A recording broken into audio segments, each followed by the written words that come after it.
Hey my watchers, welcome. Today we are gonna see. What if Harry builds a harem with Lucy Pennywise in Chronicles of Narnia? Part 2. The teams switched ends at this point, and after a short timeout both teams took to the skies again and the rapid pace began again. Australia immediately tried to blow Bulgaria out of the water and quickly raced to a 120-80 lead, but Bulgaria slowly pegged it back. All this time the snitch was yet to make an appearance, and the scores had leveled out to 150 apiece before both Karunda and Crumb saw the snitch at the same time, starting a high-speed pursuit that went all over the stadium, including a 200-foot dive straight down before a 300-foot climb, flattening out level with the royal box. Karunda and Crumb were neck and neck when the snitch dropped straight down, and Karunda somehow flipped herself upside down and caught the snitch before Crumb could react, and the crowd and the commentators went wild. And, oh gracious me, Karunda has just inverted and she's got the snitch. I don't believe it. Lucy Karunda pulling off a miracle catch, and Australia have won their first Quidditch World Cup against the tournament favorites Bulgaria. But really, what a catch by Lucy Karunda, and what a moment in her career. Just her 4th season as a professional. And, at that, both commentators were quiet, and over the speakers could be heard, "Who'll come a waltzing Matilda with me?" as the whole Australian contingent got the party started. Ladies and gentlemen, it is now time for the presentation of the medals, the MVP award and the World Cup trophy. Would you now please welcome both teams to the top boxes where Her Majesty the Queen will do the presentation. Bagman stated, and all eyes turned to the now magically combined royal and commentary boxes as each player's name was announced as the Bulgarians collected their silver medals, and the Australians their gold. And now, the Roderick Plumpton Award for Most Valuable Player, with a remarkable 8 catches from 8 games, from Australia, Seeker, Lucy Caruana. Bagman announced the winner of the MVP award, and once again the stadium went wild.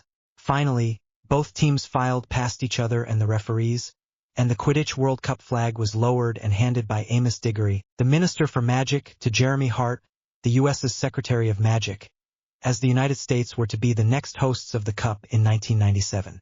Location: Harry's TARDIS. Time: unspecified. Harry and Lucy returned to Harry's TARDIS and were joined by the Doctor for a summer holiday, and after Harry agreed, the Doctor put the TARDIS on random more fun that way, and the TARDIS took flight towards its destination. Summer 3 Football is Bigger. From Chapter 18. Harry and Lucy returned to Harry's TARDIS and were joined by the Doctor for a summer holiday, and after Harry agreed, the Doctor put the TARDIS on random more fun that way, and the TARDIS took flight towards its destination. Chapter 19. Summer Part 3 Football is Bigger. Christmas Day, 1914. After months fighting in freezing conditions on the Western Front, a group of German and Allied soldiers put down their weapons and did something that no one would have ever expected. They picked up a football. According to soldiers' letters, the Germans won the match 3-2. SBS Television, The World Game, Football is Bigger, at campaign. Location: behind British lines, Villers-Bretonneux, Somme, Picardy, France, Earth. Time: December 1914 CE. Before landing with a thump, the door of the Applewood wardrobe creaked open, an ominous silence filling the air for a moment as Harry nearly fell flat as he stepped out of the TARDIS straight into the midst of a field of thick mud, finding that the silence was rapidly replaced by the deafening roar of cannon, machine gun and rifle fire filling the air, and his nose was assaulted by the unmistakable smell of death. As he continued to struggle forward a few steps, he was soon joined by Lucy and the Doctor, the latter looking around concerned as he realized just where they were. "We need to get out," he started, but was cut off by a loud authoritative voice from somewhere below them. "You three, get down here. The truce hasn't started yet," a British officer yelled from down in a trench a few meters in front of them. Not even stopping to think, they slid down the muddy side of the trench and joined the officer below ground level. "Who are you and what were you doing up there in plain view of the Hun?" the officer asked angrily. "Play along with whatever the Doctor says," Harry told Lucy mentally, feeling her send a mental nod in reply. "Major James MacCrimmon," the Doctor said, affecting a Scottish accent. "British Army Intelligence. I found these 2 French kids, brother and sister I'd say, running around about 80 yards behind the lines. Guess I got disoriented and started heading the wrong way. Been at the front too long. The doctor explained, lying flawlessly. You boy, what is your name? The stern officer turned to Harry and Lucy, who made a show of recoiling and burying her head into her brother's shoulder. Harry also made a show of acting timid, putting on a French accent. I am Pierre, and this is my sister Sophie, Harry said, playing at comforting his sister. What were you doing so close to the front lines? The officer continued gruffly. Lucy played the role to a T, remembering back to her French lessons at St. Finbar's, waving her arms expansively. Soldat, monsieur. Nous avons eu une aventure grande. A great adventure, eh?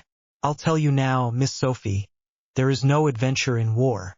I once thought there was, but now I know that such thinking is a folly. The doctor now took his turn to speak up again, taking note of the officer's rank. Tell me, Captain, what truce do you speak of? I know of no truce upcoming. Locally organized truce, sir. Jerry Captain and I spoke and agreed to a truce to bury our fallen comrades in no man's land, part of the spirit of Christmas and all that.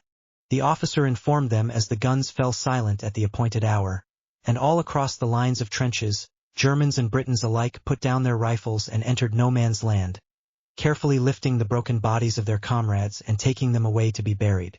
As the truce rolled onwards and all the bodies were taken away for proper burials, the enemy combatants soon got to be talking, and in a surprising show of kindness in the fog of war, soldiers were soon swapping small, inconsequential gifts, trading tinned meat for cigarettes, swapping soup for paper to write home. For Harry and the doctor, and Lucy who lived during World War II especially, it was astonishing to see these men, who not 2 hours ago were hailing each other with bullets, were now chatting amicably in the middle of the muddy and crater-riddled strip of land between the lines.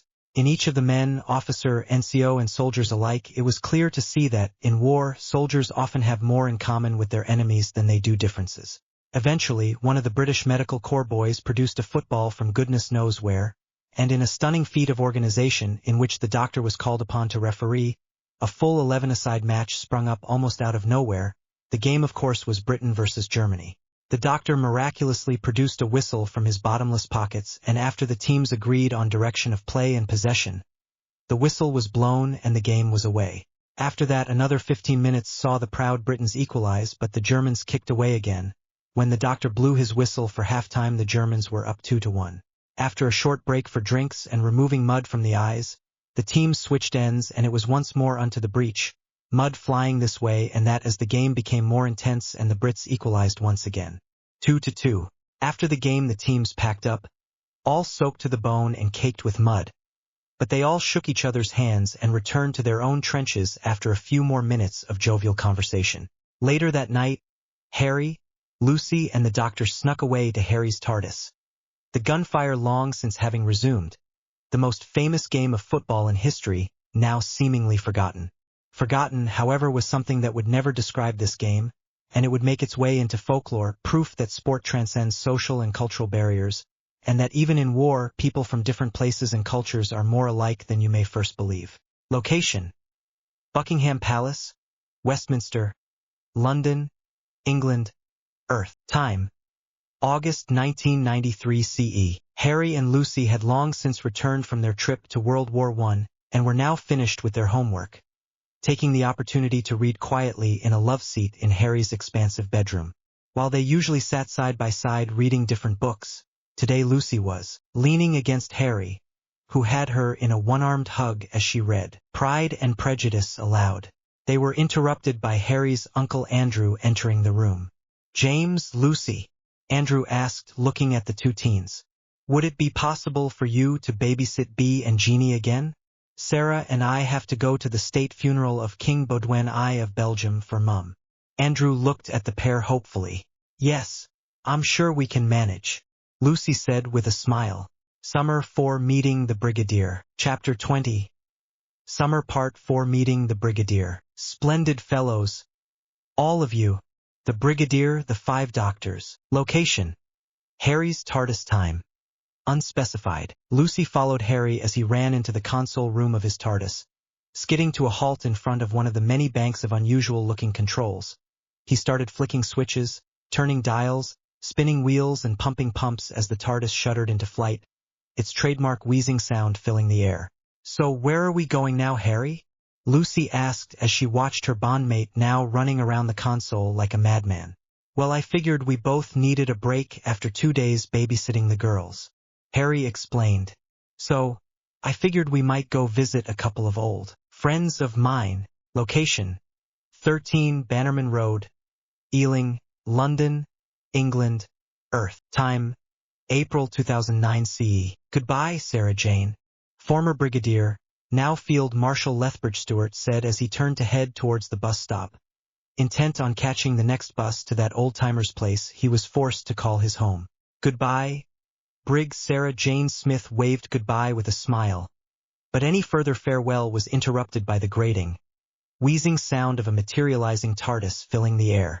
Both Sarah and the Brigadier looked at each other, before turning to the spot the sound was emanating from, both expecting to see that blue police public call box appear, and so they were surprised to instead see an applewood wardrobe fade into existence in the middle of Sarah Jane's front lawn, right where the portal that Caff and Mrs. Wormwood had disappeared through just moments beforehand. The whole assembled group were even more shocked when, rather than the typical lanky adult male bounding out, 2 children, a boy and girl, about 12 years old at first glance, clambered out of the wardrobe. The boy was acting doctor-like, tasting the air and checking his watch before turning to his companion. Well, Lou, the year is 2009, we are in Ealing, London, and...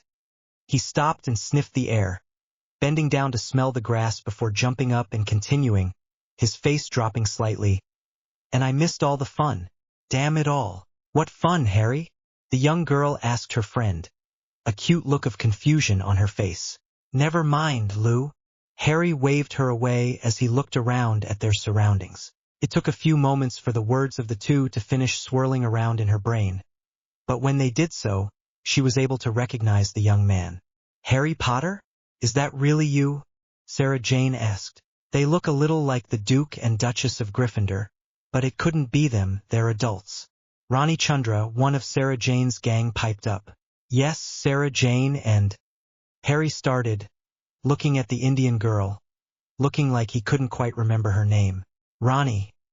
She answered. Ronnie, right. I am Prince Harry James, Duke of Gryffindor, and this is my wife Lucy, Duchess of Gryffindor. Better known to you, Sarah, and you, Brigadier, as Harry Potter. Harry replied before introducing Sarah and the Brigadier. Lucy. This is Sarah Jane Smith and General, Field Marshal. The Brigadier interjected. Congratulations, sir. Sarah Jane Smith and Field Marshal Sir Alistair Gordon Lethbridge Stewart. This is Lucy, my wife. Harry gestured to each of the doctor's companions. I've only ever met the Brigadier once, but I've been told a great many things about him, and Sarah Jane is one of my favorites out of all the doctor's friends. Harry added, both companions looking down modestly. But my friends call me the Brigadier, Your Highness. The Brigadier replied, kissing Lucy's hand. And who are the rest of the gang, Sarah? I only know Luke. Harry asked, looking around at the other assembled people. Clyde Langer, Ronnie Chandra, this is Harry and Lucy Potter. Harry, Lucy, this is Clyde Langer and Ronnie Chandra. Sarah introduced the two pairs to each other. Harry, is this your TARDIS? The Brigadier asked, gesturing to the wardrobe. Yes, it is. Harry nodded, looking affectionately at his TARDIS. Would I be able to impose on you to give me a little hop over to the Tower of London, say about 2 p.m. tomorrow? I don't see why not, Brigadier. I'll happily take you there, probably much more accurately than the doctor. Harry complied with the Brigadier's request, expansively gesturing into the wardrobe-shaped TARDIS. With a final goodbye to Sarah Jane and the gang, Harry gestured Lucy and the Brigadier into the wardrobe, which faded from sight, leaving Sarah's front lawn empty once more.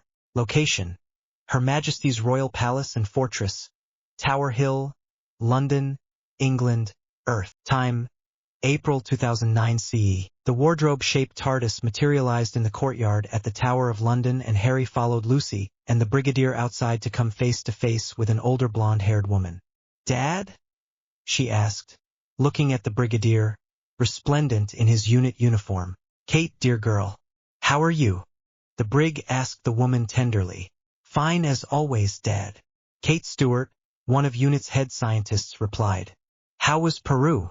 It was tiring, the aged officer replied before stopping short. Oh, where are my manners? Kate, this is Harry and Lucy Potter. Harry, Lucy, this is my daughter, Kate Stewart. He introduced his young friends to his only daughter. Pleasure. Kate nodded to both before eyeing up the TARDIS. It's good that you are here actually, Harry. My father is needed in Australia rather urgently and I have been ordered, she said this with disdain, to escort him there. Dad has told me all about the TARDIS. And well, I rather hate to fly. She trailed off, hoping Harry would get the hint.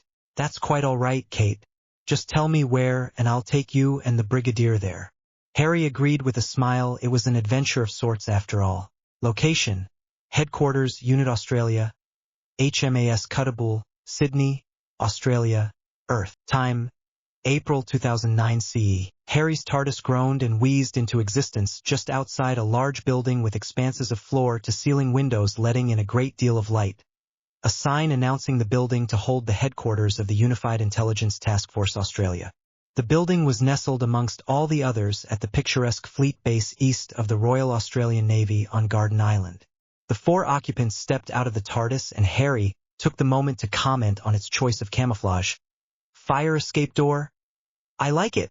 The Brigadier and Kate let them through the automatic sliding doors and into the foyer of the building, where they were immediately met by a Royal Australian Navy officer with a unit cap badge, which was certainly something unexpected, who snapped off a crisp salute.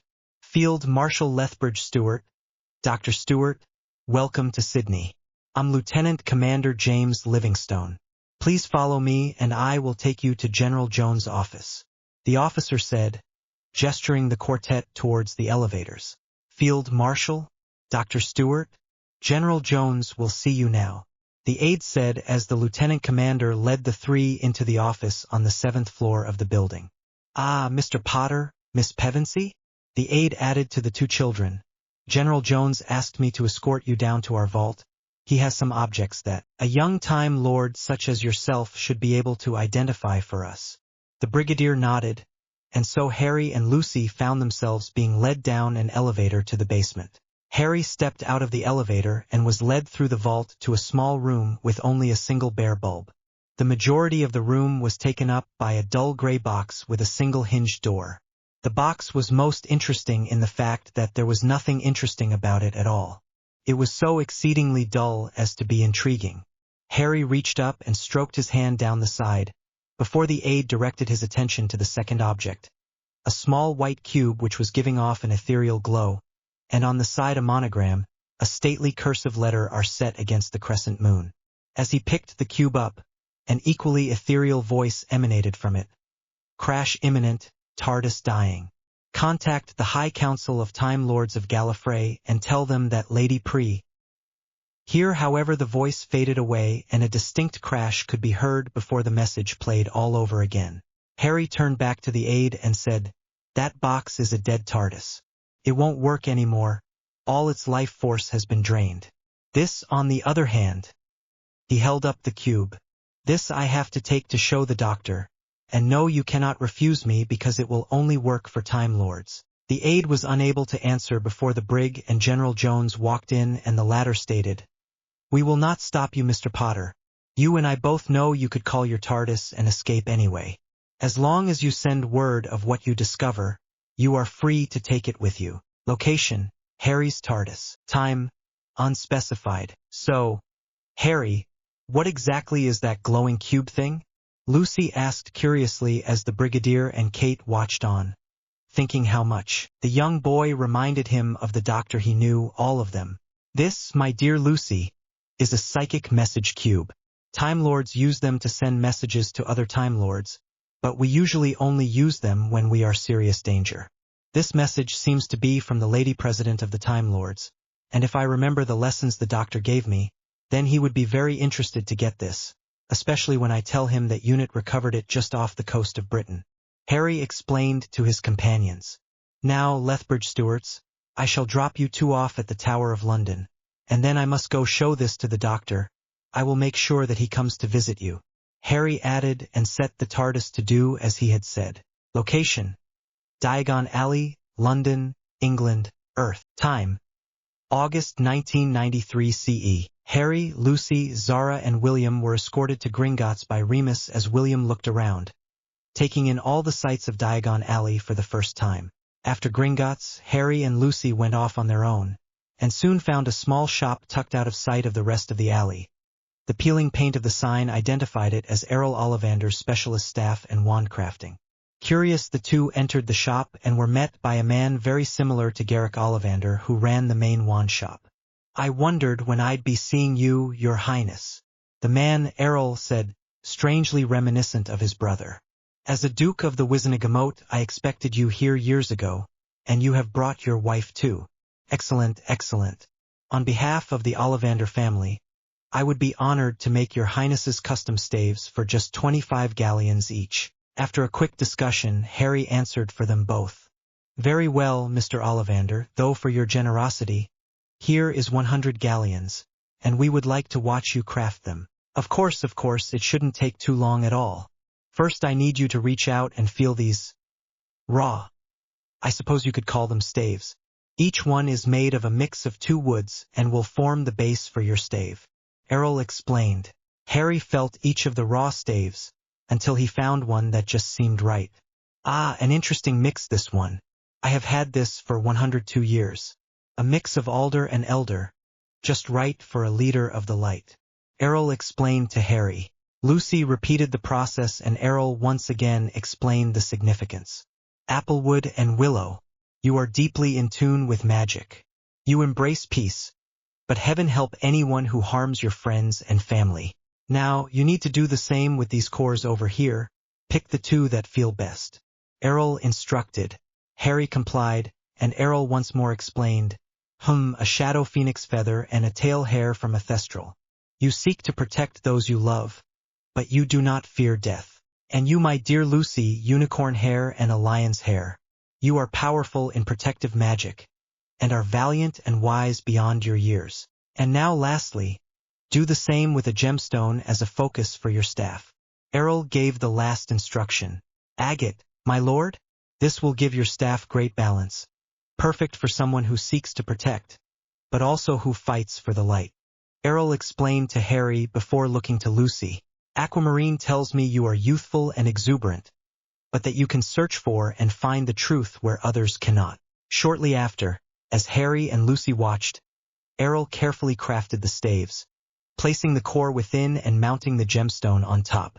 End of Part 2. Cast notes. Starring Matt Smith as the 11th Doctor, Karen Gillan as Amy Pond, Arthur Darvill as Rory Williams, with Daniel Radcliffe as Harry, Duke of Gryffindor, and Georgie Henley as Lucy Pevensey. Hogwarts students: Emma Watson as Hermione Granger, Freya Wilson as Daphne Greengrass, Matthew Lewis as Neville Longbottom, Ellie Darcy Alden as Susan Bones, Ramona Marquez as Hannah Abbott, Tom Felton as Draco Malfoy, Izzy Meeklesmall as Tracy Davis, Rupert Grint as Ronald Weasley Narnians, William Mosley as Peter Pevensey, Anna Popplewell as Susan Pevensey, Skander Keynes as Edmund Pevensey, Will Poulter as Eustace Scrubb, Lucy Boynton as Jill Pole, Jim Broadbent as Diggory Kirk, Ben Barnes as King Caspian X, Gary Sweet as Captain Drinian, Laura Brent as Queen Liliendil, Liam Neeson as Aslan, voice others, the royal family as themselves, John Sim as the 16th Master Archibald Griffin, Alex Kingston as River Song, Michael Gambon as Albus Dumbledore, Maggie Smith as Minerva McGonagall, David Thewlis as Escuin,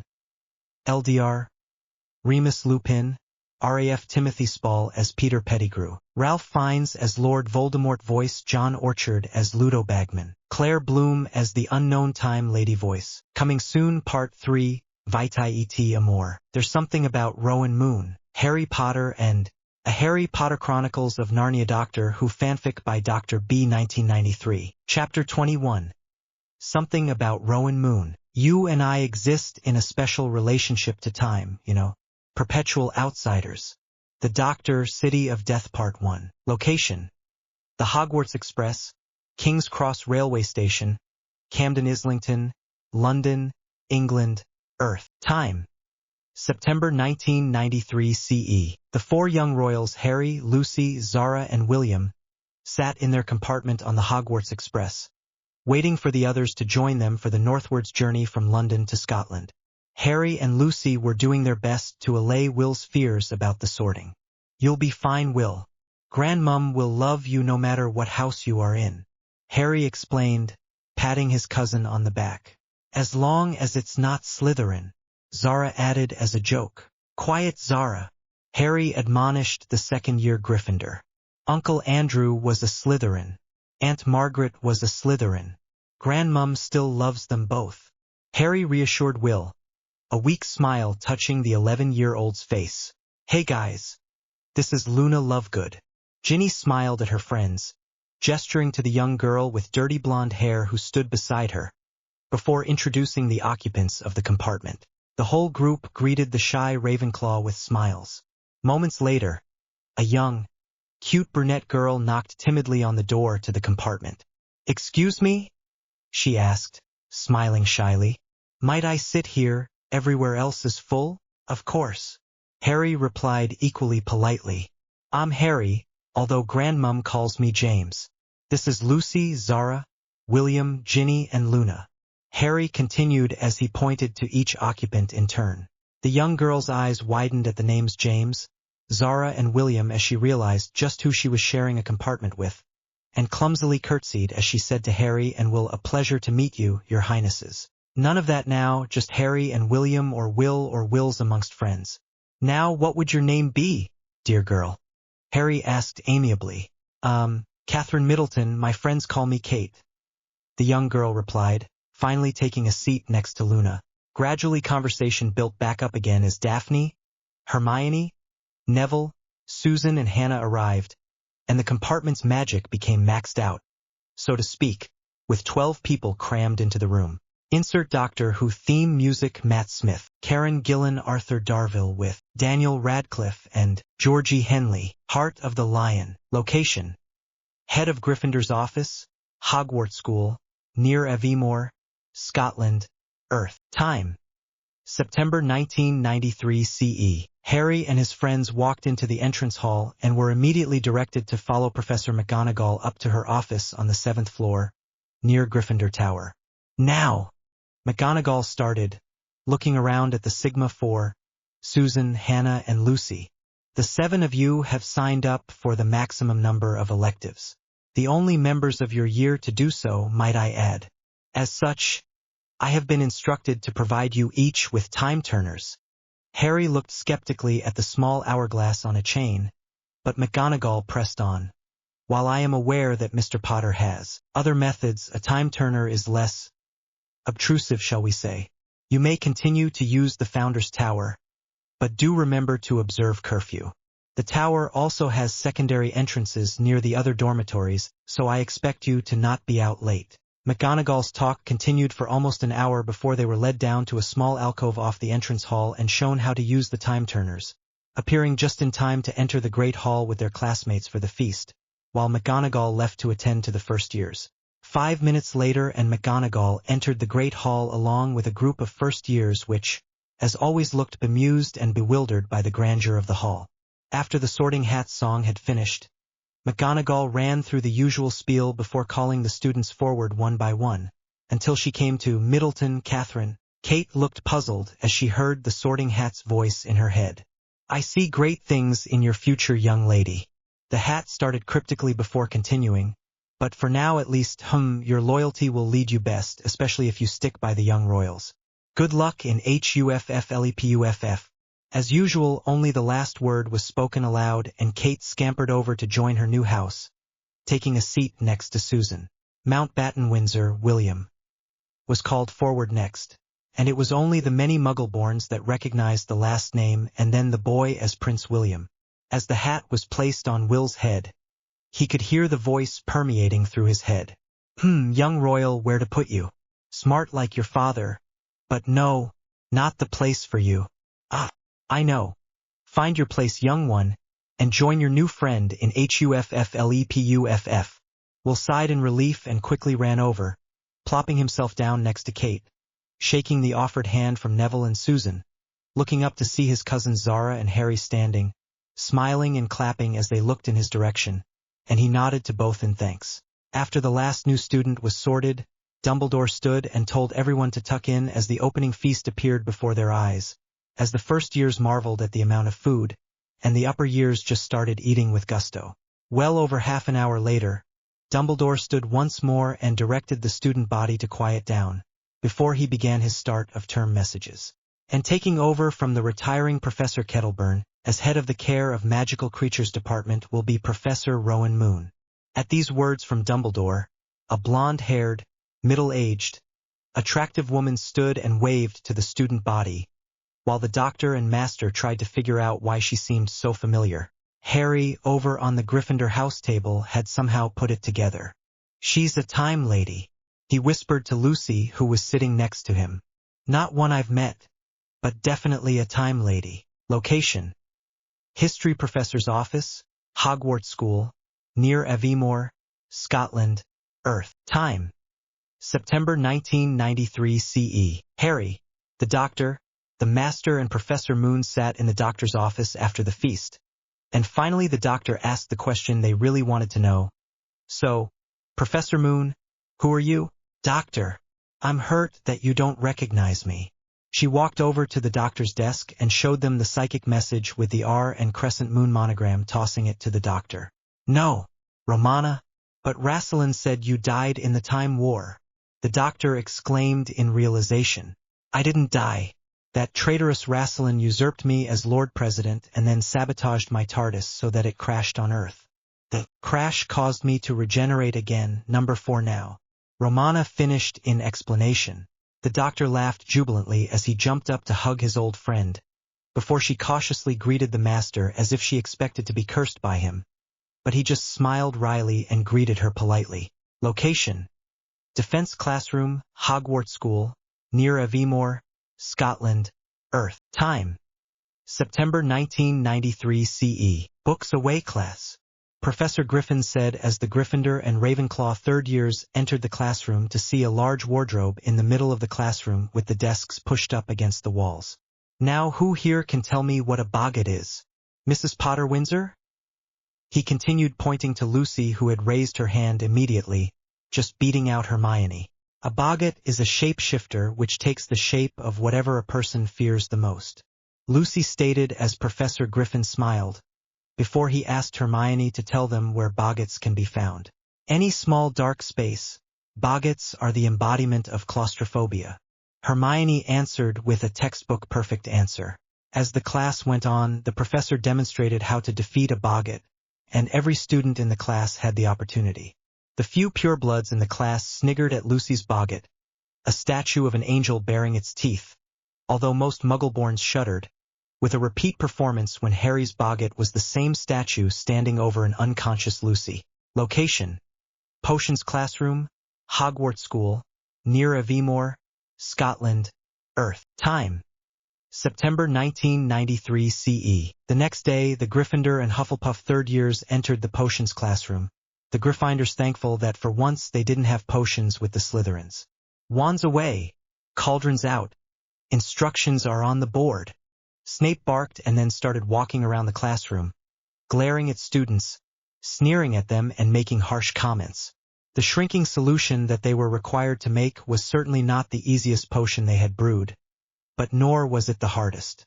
Harry and his friends were quite pleased to all manage near-perfect potions, and even Neville, who Snape delighted in torturing, was given an EE for the class. Maybe, just maybe, they might get through an uneventful year of potions. Location: Magical Law and Governance Classroom, Hogwarts School, near Aviemore, Scotland, Earth. Time: September 1993 CE. Later that afternoon, a combined class from all 4 houses entered the classroom on the first floor for their first Magical Law and Governance class, where the young lords and ladies of the Wizengamot recognized Jonathan Carmichael, the gentleman usher of the Gold Rod, and Sue's auntie and Chief Justice of the Wizengamot, Amelia Bones, standing at the front of the room. "Welcome to your Law and Governance class, students. I am Amelia Bones, call me Madam Bones, and this is Associate Professor Jonathan Carmichael, and we will be your teachers in this subject. Now, unfortunately for you all, the timetable for this subject has your classes now, Fridays before dinner, and also 2 hours on Sundays before dinner." Amelia Bones explained the brief for the subject to the class. Professor Carmichael took over and continued the explanation. Over the next 5 years we will be studying the Wizenagamote and the Ministry of Magic's departments, and also the legislative and judicial powers each holds. We shall also study the various executive powers of the Minister and the Senior Undersecretary, the Chief Warlock, Speaker, Chancellor and Chief Justice, and to finish off we will study the history of magical law and government in Britain and how the royal prerogative pertains to all of Her Majesty's subjects, including those of magical descent. Hermione was very surprised at the almost university level of organization of the subject as Professor Carmichael handed out a sheaf of parchment to each student which gave details of what they would be studying each week, which teacher would be teaching what, and even additional times which they would be available for questions. On the lecture went until the bell tolled to signify dinner time and the class was dismissed. That Game from Queerditch Marsh. Chapter 22. That Game from Queerditch Marsh. Quidditch should not be played anywhere near any place where there is the slightest chance that a muggle might be watching or will see how well you can play whilst chained to a dungeon wall. Excerpt from Quidditch Through the Ages Wizhard Books. Location: Hogwarts Grounds, Hogwarts School, near Aviemore, Scotland, Earth. Time: October 1993 CE. So did you get the order form sent off? Lucy asked as she leaned against Harry's chest under their favorite willow by the banks of the lake. Yeah, Odysseus took it. Harry nodded, looking down at his bondmate. There was no way I was missing out on Quidditch tryouts. Location: the Great Hall, Hogwarts School, near Aviemore, Scotland, Earth. Time: October 1993 CE. Just 2 days later, a pair of barn owls landed directly in front of Harry and Lucy, each carrying a long, slender box.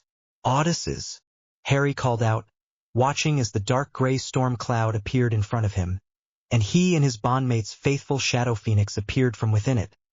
A short mental conversation later, and the two boxes were engulfed by the dark gray cloud, being carried to Harry and Lucy's dorm.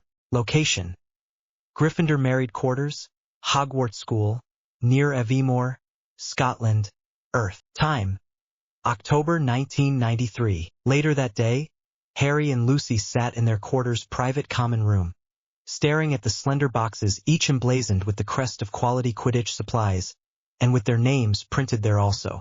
Looking gleefully at each other, they opened the boxes, Harry's revealing his brand new Firebolt racing broom, the latest and greatest. Noting that its serial number printed on the handle was 005.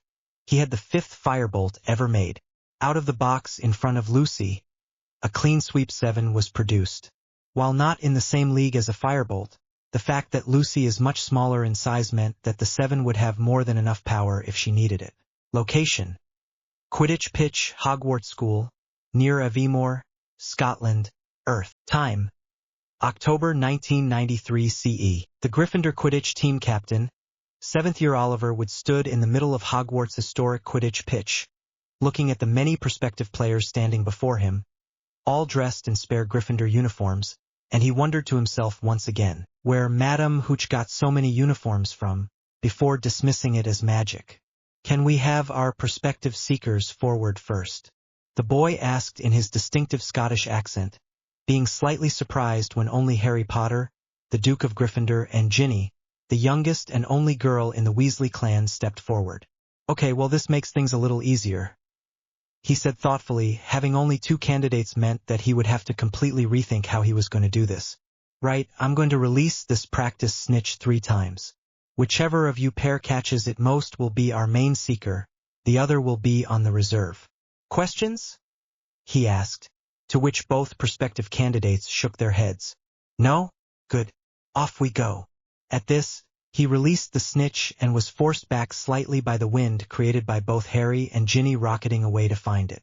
The second release went very similarly to the first, several minutes of the prospective seekers marking each other as they scanned the field with eagle eyes. This time, however, it was Ginny leaving Harry in her wake as she shot off towards the far goal posts, appearing as little more than a red streak as Harry urged his Firebolt faster, gaining on the youngest Weasley all the time. Nevertheless, it was Ginny who raised her arms, triumphant, as they flew back down to wood so the snitch could be released for the final time. The third chase was so epic that it would go down in folklore, not only in Hogwarts folklore but Quidditch folklore. would held the Harry Potter Windsor 27 minutes, 5.08 seconds. Ginny Weasley 27 minutes, 5.08 seconds tie. Well, this is interesting. Would stated as Harry and Ginny made themselves over to him. According to this practice snitch, your last effort was a tie.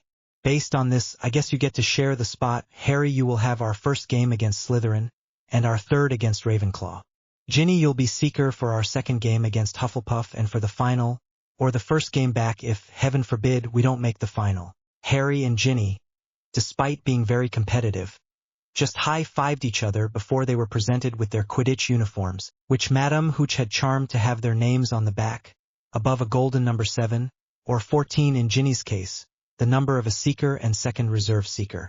The real surprise from the training session was, however, that both Lucy and Ron Weasley made the reserve squad.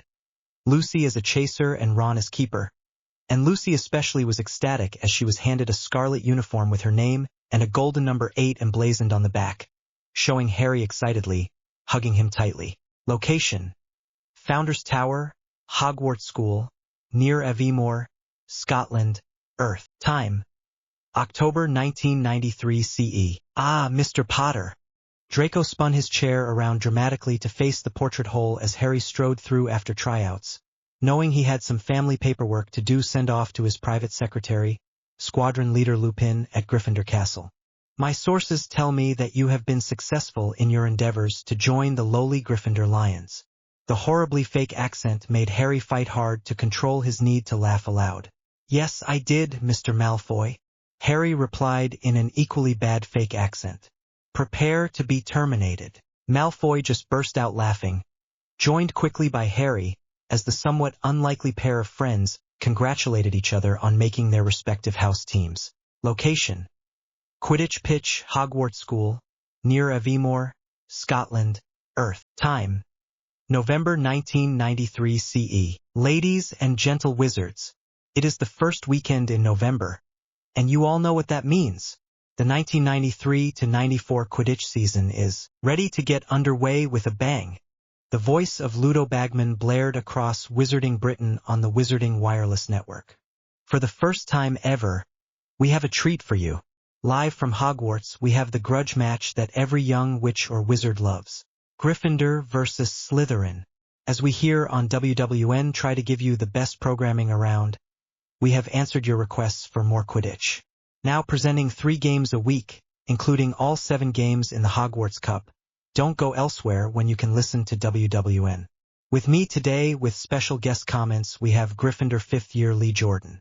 Welcome, Lee. Meanwhile, the reserves were kitting up, ready to most likely spend the game on the bench. Tense moments passed before Madame Hooch peered into the doorway. Time to go, Mr. Wood, she said simply as the 7th year captain led the other 13 scarlet-clad, broomstick-toting players out into the race. What a game this one is shaping up to be. Ludo's voice echoed around the stadium. The Lions have not beaten the Serpents since Charlie Weasley left the school 6 years ago, and this Gryffindor team will be looking to end the years of Slytherin domination and bring to a halt an imposing 20-game winning streak. But now, here come the teams. Here Lee Jordan took over. The West Indian-born wizard's enthusiasm was infectious. So here come the Lions. Led out by the captain and keeper, Oliver Wood, we have the old firm now, chasers Katie Bell, Angelina Johnson and Alicia Spinnet, and the beaters, those human bludgers Fred and George Weasley. And now, the new seeker, Harry Potter. Ludo returned to introduce the Slytherins. It wouldn't do to have someone biased introducing the opposition after all. And now the Serpents. Led out by their captain, chaser Marcus Flint, we have Graham Montague and Charlie Warrington. The beaters are Peregrine Derrick and Lucian Bowl. The keeper, Miles Bletchley. And lastly, on debut, the seeker Drawaku Malfoy. From then on, Slytherin were not in with a chance, and 35 minutes into the game, the excitable and Quidditch commentator Lee Jordan once again announced the score jubilantly. Another goal to Angelina Johnson, and Gryffindor lead 190 to just 20. What a start to the season by this Gryffindor squad. As the match continued, the Slytherin players seemed to get rougher and rougher, if at all possible, and soon enough Katie Bell had put away another 3 penalty shots as the game creeped towards the hour mark. By the time Gryffindor had outscored Slytherin 290 to 40 in the first 3 hours, Draco Malfoy was no longer searching for the snitch, and instead spent his time joking with Harry, resigned that his team had no chance seeing as they were more worried about knocking lions off their brooms than actually playing Quidditch. Location: Gryffindor Tower, Hogwarts School, near Aviemore, Scotland, Earth. Time: November 1993 CE. Despite it only being the first game, the Gryffindors celebrated long into the night, having finally beaten Slytherin after 6 years of snake domination of the first match of the school term. It was only when McGonagall stormed into the common room and ordered them all into bed at 1:25 that the Gryffindor victory party ended. Friday on my mind. Chapter 23. Friday on my mind. No one is told any story but their own. Aslan, Prince Caspian, HarperCollins. Location: Gryffindor Tower, Hogwarts School, near Aviemore, Scotland, Earth. Time: November 1993 CE. That large poster in the middle of the Gryffindor common room notice board made Harry more nervous than it had any right to. He had been planning for weeks to take Lucy to Hogsmeade on a date. But now the time had arrived, he had to pluck up the courage to actually ask her out on a date. It was all well and good that they were bonded for life, but he still wanted to do things properly. Unfortunately, as evidenced by the Doctor and the Master, Time Lords had very little idea of human emotion. Even Harry, who had some modicum of being a human, both his parents were humans carrying Time Lord genes after all, struggled with issues of the heart. It was this poster that resulted in Harry scouring the common room for his bondmate. Several anxious moments passed before he found her in a secluded corner of the common room in an animated conversation with another girl. Based on the vibrant red hair, it had to be Ginny. Sucking up all of his courage, he crossed the common room towards the two girls. Walking up behind Lucy, he waited for a pause in conversation before wrapping her up in a hug from behind, adding a kiss on the cheek for good measure.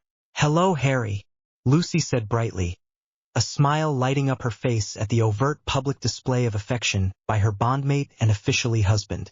Ginny sighed to herself in the background as the couple got lost in each other, Lucy turning around in the hug to look up at Harry expectantly. Harry looked down at Lucy, swallowing thickly as he dredged up every ounce of his Gryffindor courage just to ask her out. Gryffindors charge ahead, he thought to himself before speaking.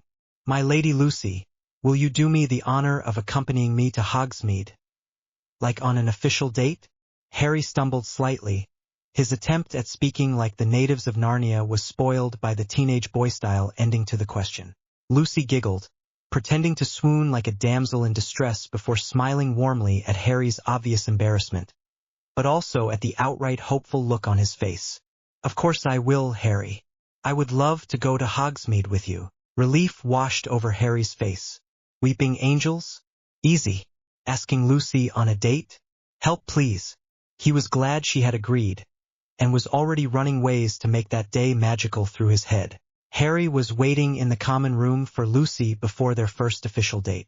He was wearing a new dark brown corduroy trousers and a beige Abercrombie & Fitch hoodie with an old favorite of the Doctor's, brown Converse All-Stars.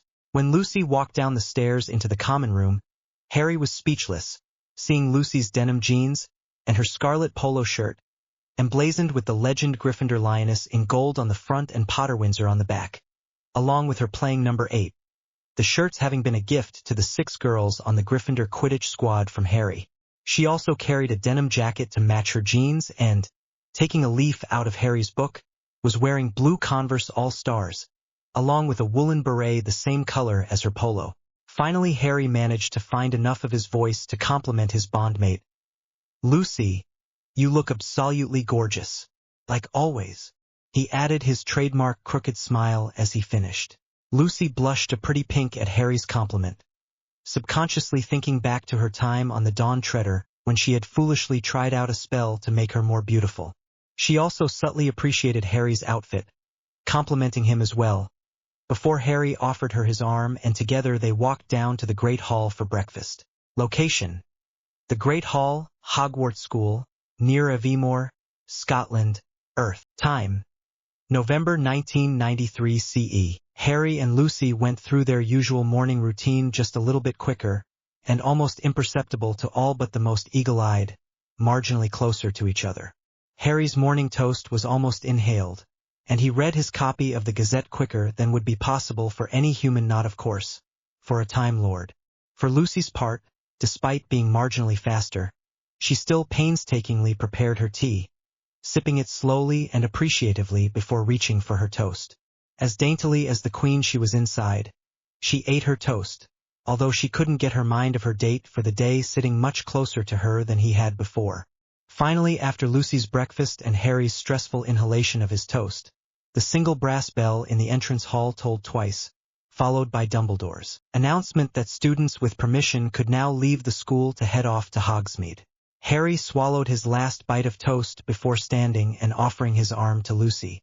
"Shall we, Lady Lucy?" Harry asked, just as any gentleman would.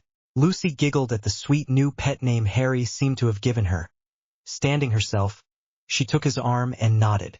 "We shall, my lord," she said pompously before the pair of third years burst out laughing as they left the hall. Location: the entrance hall, Hogwarts School, near Aviemore, Scotland, Earth. Time: November 1993 CE. The couple were soon the first in line to leave the castle as the caretaker Filch and Professor McGonagall checked students against the list of those with signed permission forms or permission notes, and soon Harry and Lucy were walking down the well-worn path to Hogsmeade, and without either of them realizing it, Harry's right hand reached down to take hold of Lucy's left and their fingers interlaced. Location: Hogsmeade High Road, Hogsmeade, near Aviemore, Scotland, Earth. Time: November 1993 CE. Hogsmeade, the only all-magical settlement in the whole of Great Britain, and one of only 10 in the whole of Europe, always seemed mystical to Hogwarts students when they first heard about it. But as Harry and Lucy walked down the high road hand in hand, Harry reflected that it was no less mystical than some of the alien markets he had visited on Shan, and yet it was no more mystical than those great markets on London's Portobello Road. With Lucy by his side, though, these thoughts were pushed to the back of his mind as he noticed the wonderful feeling that holding Lucy's hand in his own created, and he instead found himself marveling at the beauty of this young woman beside him.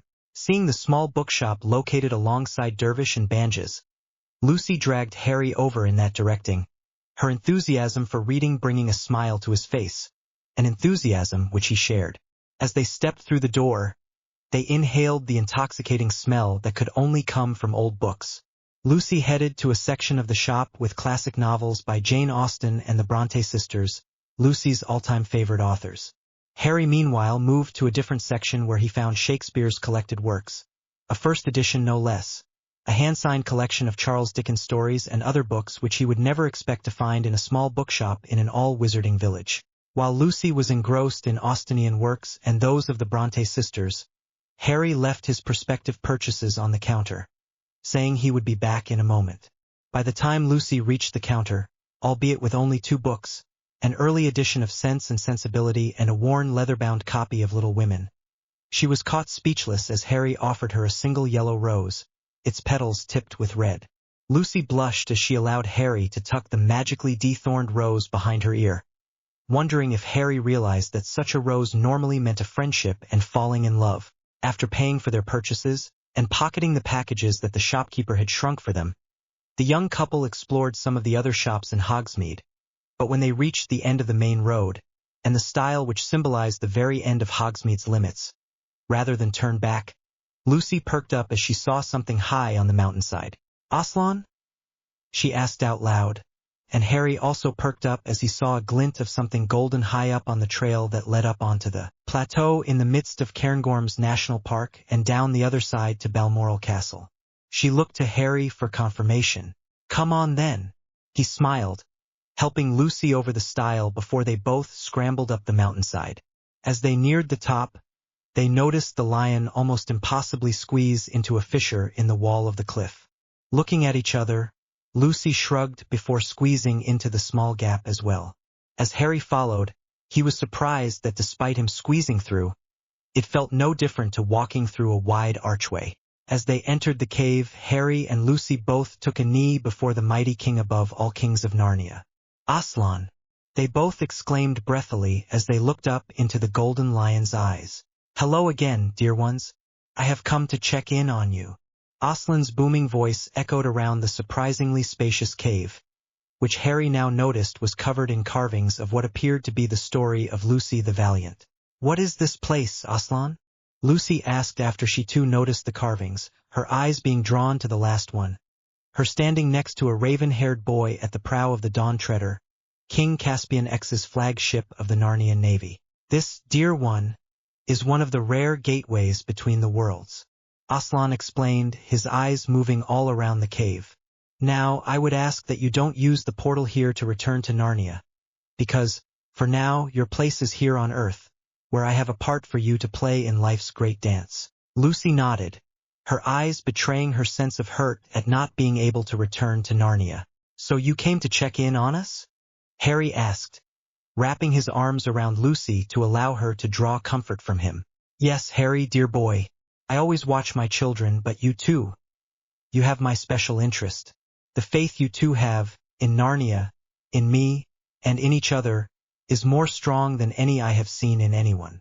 I will be with both of you always. But now I must go. I have other things to attend to," Aslan explained, giving Lucy one last chance to hug him before he faded away, leaving the couple alone.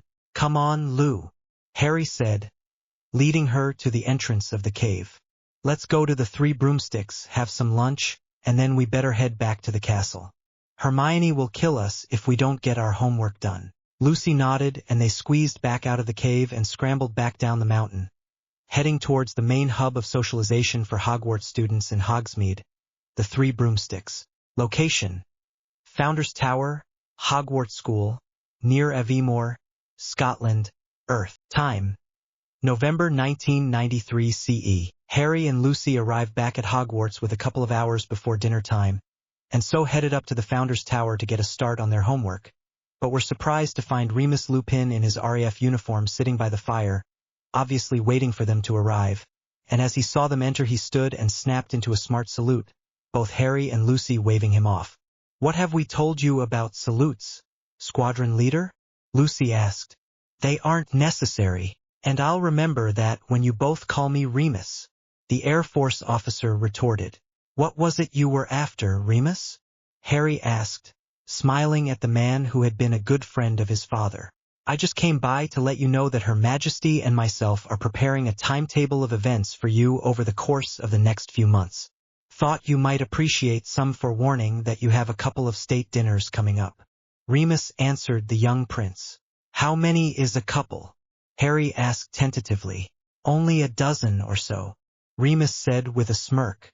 "Let's see, there's the U.S. Secretary of Magic and President at the White House, the Australian Magical Governor-General, La Presidente Magical de France. Well, actually, there's not that many, Your Highness, and I'm sure it would be much more bearable if the lovely Duchess here were to join you. I'm sure Her Majesty would have no objections to that." Remus amended as Lucy blushed at his statements. "I suppose I could attend a couple of state dinners, as long as the completely gorgeous Duchess will be joining me," Harry conceded, Lucy's blush deepening. "I thought as much," Remus said with another smirk. "Her Majesty also asked me to tell you both that you are invited to Christmas lunch at the palace, although your presence is apparently expected back here at Hogwarts on Christmas night." Location: Gryffindor Tower, Hogwarts School, near Aviemore, Scotland, Earth. Time: November 1993 CE. After dinner, back in Gryffindor Tower, Lucy reached up and kissed Harry on the corner of his mouth. "Thank you for a perfect day," she whispered before heading up to bed. The House of Gryffindor. Chapter 24. The House of Gryffindor. He lived 1,000 years ago. For all we know, you could be Hermione, Harry Potter, and the Chamber of Secrets Warner Brothers. Extract from Nature's Nobility, a Wizarding Genealogy. The House of Gryffindor are one of the oldest in Britain. Descended from a cadet branch of the House of Pendragon, the most famous member of the family is of course Godric Gryffindor, the first Duke of Gryffindor who helped to found Hogwarts School. After fighting the Norman wizards in 1066, Godric faded completely into obscurity by 1070. The last known person to carry the name Gryffindor is Lysandra Gryffindor, the youngest child of Peter, the seventh Duke, whose title passed to his eldest daughter, and only other child, Amelia Peverell. Location: Defense Professor's Office, Hogwarts School, near Aviemore, Scotland, Earth. Time: December 1993 CE. Archibald Griffin, Hogwarts defense professor, once known as His Grace Godric, 1st Duke of Gryffindor, famed founder of Hogwarts, or perhaps known more infamously as the Master, stared down at the pile of third-year essays he was supposed to be marking. Instead, he found himself staring at the name of one particular student, one who was in fact, thanks to the time-traveling abilities of Time Lords, his many greats-grandson on both sides of his family. Descended indirectly from his eldest daughter Helena, 2nd Duchess of Ravenclaw, and directly from his eldest son William, 2nd Duke of Gryffindor, Harry was who he was because of a fluke of nature, a full-time Lord born to 2 humans, both of whom carried the Master's genes within them. What was most troubling for the Master was that Harry, his own flesh and blood, did not trust him, at least not fully. Who can blame him? He asked no one as he stared into was there when I unleashed the Toclafane. He was there when I created the Master Race. Defeating Rassilon does not atone for a life of misdeeds. Shaking his head ruefully, the Master knew he needed to start acting like family to Harry. That is what they are after all. Already living in atonement for many of the other deaths he had caused. He now needed to atone for his misdeeds against his fellow Time Lords Harry, the Doctor, and Romana. This thought now firmly cemented in his head. He returned to marking the essays with vigor. Location: 3rd floor corridor, Hogwarts School, near Aviemore, Scotland, Earth. Time: December 1993 CE. Arg! Why do I always get these impossible headaches? Harry groaned aloud as he walked alone down the 3rd floor corridor, not realizing that the Master was approaching him from behind. Is it just headaches, Harry? The Elder Time Lord asked, causing Harry to jump slightly in surprise.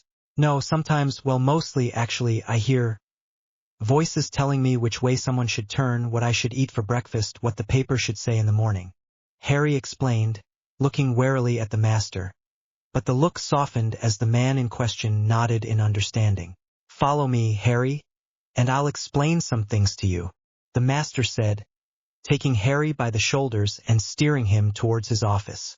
Location: Defense Professor's Office, Hogwarts School, near Aviemore, Scotland, Earth. Time: December 1993 CE. These voices, Harry, are part of your Time Lord consciousness, the Master explained, pouring himself and Harry a cup of tea each. If you were at the Time Lord Academy on Gallifrey, you would have been taught how to hide the voices, and instead see what they are telling you, which is much easier and far less noisy. But I'm not at the Academy, so what can I do about it? Harry asked, cocking his head to the side as he tried to puzzle his thoughts about the man in front of him out. Well, has the Doctor ever showed you how to meditate or how to block out the voices telling you how time should flow? Was the response from the older Time Lord. No, I actually think he's forgotten what it's like to be young, Harry said with a smirk, starting to feel like the man really was on the level. Yes, I'm sure he has. The Master smirked back. What you need to do is just slowly breath in and out. Close your eyes and imagine the voices just fading away. Once you've done that, it's important to relax. Go outside, play in the snow, smell the flowers, go do something you enjoy, like spending quality time with Lucy. Next Hogsmeade weekend, get away from the school. I'll give you a note. Take your TARDIS and go somewhere else. Take Lucy along and just forget about school. Don't let stress rule your life, and don't forget the important things: friendship, love. The Master told Harry this seriously before bending down to whisper the next part conspiratorially. Play a prank, something big on Dumbledore, or even better, on the Doctor and the Pawns. Just go out and forget the world for a while. Do that whenever you get stresses and the headaches will stop. Don't let the fact that you're a Time Lord stop you from being a teenager. Harry nodded thoughtfully and gave a surprised Master a quick familial hug before wandering off in search of Lucy. Baby steps, the Master thought as he watched the boy go. Location: the Room of Requirement, Hogwarts School, near Aviemore, Scotland, Earth. Time: December 1993 CE. Harry, what are we doing here? Lucy asked as she was led into the Room of Requirement after class had finished for the day. Following some advice from a friend, was the cryptic reply she got, however, after a short questioning glance was elaborated upon. I've been getting headaches lately, and the master said it was stress, and that everyone once in a while I should just forget about the rest of the world and do the things I love. So here we are. I am going to go dancing with the most wonderful girl I know." Lucy blushed as she took the offered hand, and the pair started to dance to non-existent music, which, thanks to the magic of the room, was soon existent. Harry realized that they really must look a strange sight in their school uniforms twirling around the room as if it was a ballroom at Buckingham Palace, or even Cair Paravel, but as always happened when they danced together, the world around them soon faded away and there was nothing but them and the dance. Location: the Great Hall, Hogwarts School, near Aviemore, Scotland, Earth. Time: December 1993 CE. Harry sat in the Great Hall eating breakfast, waiting for Lucy, who had been using their shared bathroom. Harry still couldn't believe McGonagall had actually done that when he left. He picked up a copy of the Daily Prophet early edition that were always placed at regular intervals along each house table and started to read, the article on the front page very clearly capturing his attention. Earl Malfoy arrested. He looked at the article thoughtfully before a rueful hooting drew his attention to the owl that had landed before him. He took the parchment envelope from the owl, offering it some bacon, which it immediately took before taking flight and soaring away. Harry noted the Wizengamot seal on the envelope as he removed a very official-looking letter. "Your Royal Highness, it is with great sadness today that the Wizengamot announces the arrest of the Earl Malfoy. On behalf of the whole Wizengamot, your presence is requested on a panel to hear the case against Lord Malfoy, to be heard 1 week from today on the 17th of December. You will be required in Courtroom 1, better known as the Peers' Court, from 9 a.m. on that day. Yours respectfully, Rufus Scrimgeour, Chancellor." Harry groaned and rubbed his eyes, hoping when he looked down again the letter would be gone. It wasn't. "What's wrong, Harry?" he heard in stereo as both Hermione and Lucy wandered into the hall, sitting on either side of him. By way of answer, he handed the letter first to his bondmate, and then to his friend. "Oh," was all either of them said. Location: abandoned classroom, Hogwarts School, near Aviemore, Scotland, Earth. Time: December 1993 CE. Before Draco could reach breakfast, Harry had found him and pulled him into an abandoned classroom off the Great Hall, showing him both the news article and the letter. "I'm sorry, Draco," was all Harry said. Harry was taken aback though when Malfoy looked up at him and said simply, "I hope the bastard fries." Malfoy walked out of the classroom, only turning back as he reached the door.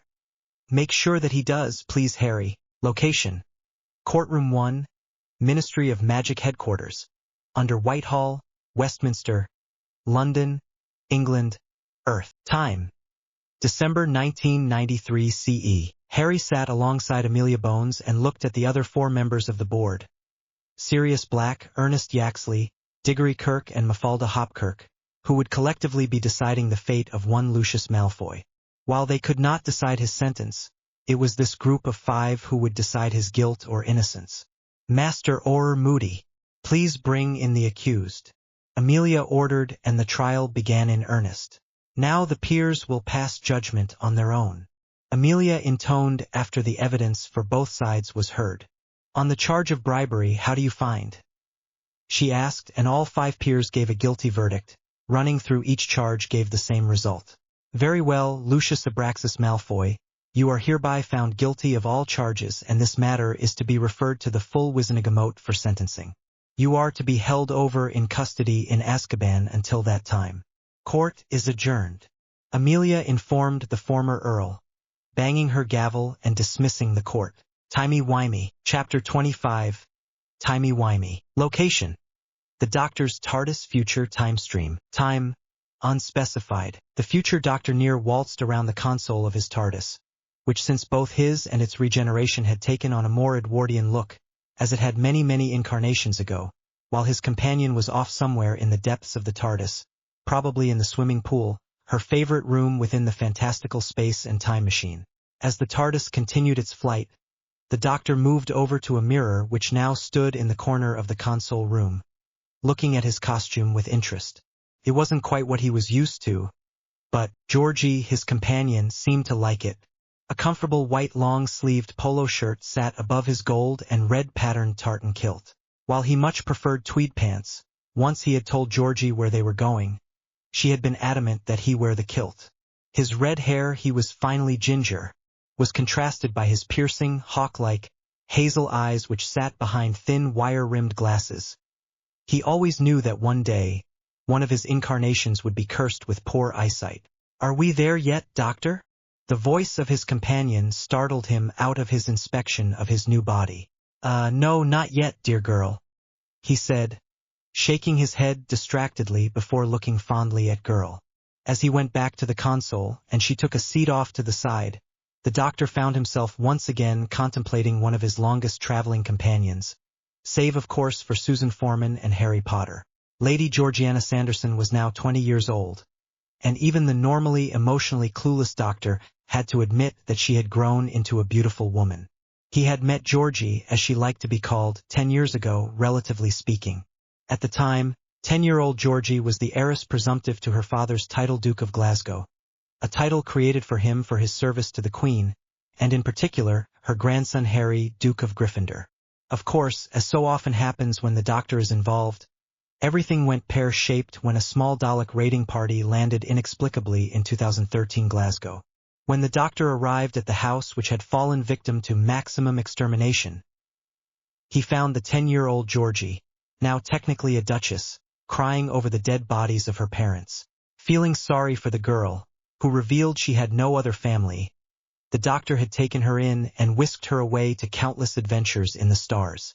Now, 10 years later, the doctor gazed quietly at his companion and could understand why she turned heads wherever the TARDIS landed. A redhead, like the doctor's new and latest incarnation. Her long hair was today tied back and held out of her face by a headband made of two thin golden bands, allowing her almost elfin features to be seen by all. A purple dress, floral patterned in black, green, and blue, with long white socks and ballet flats was perhaps not her most practical wardrobe option, but he had assured her that today, unusually, a need for running was highly unlikely. A sudden dull thud announced the TARDIS landing, and the Time Lord was pulled out of his musing. "Georgie, wait for me outside, but leave the door clear," the doctor said as he headed off into the depths of his beloved ship, leaving Georgie to agree, speaking to an empty room. Location: Ballater, Highland Council Area, Scotland, Earth. Time: December 1993 CE. Georgie stepped out of the TARDIS and found herself standing on the outskirts of a small village that was unmistakably Scottish.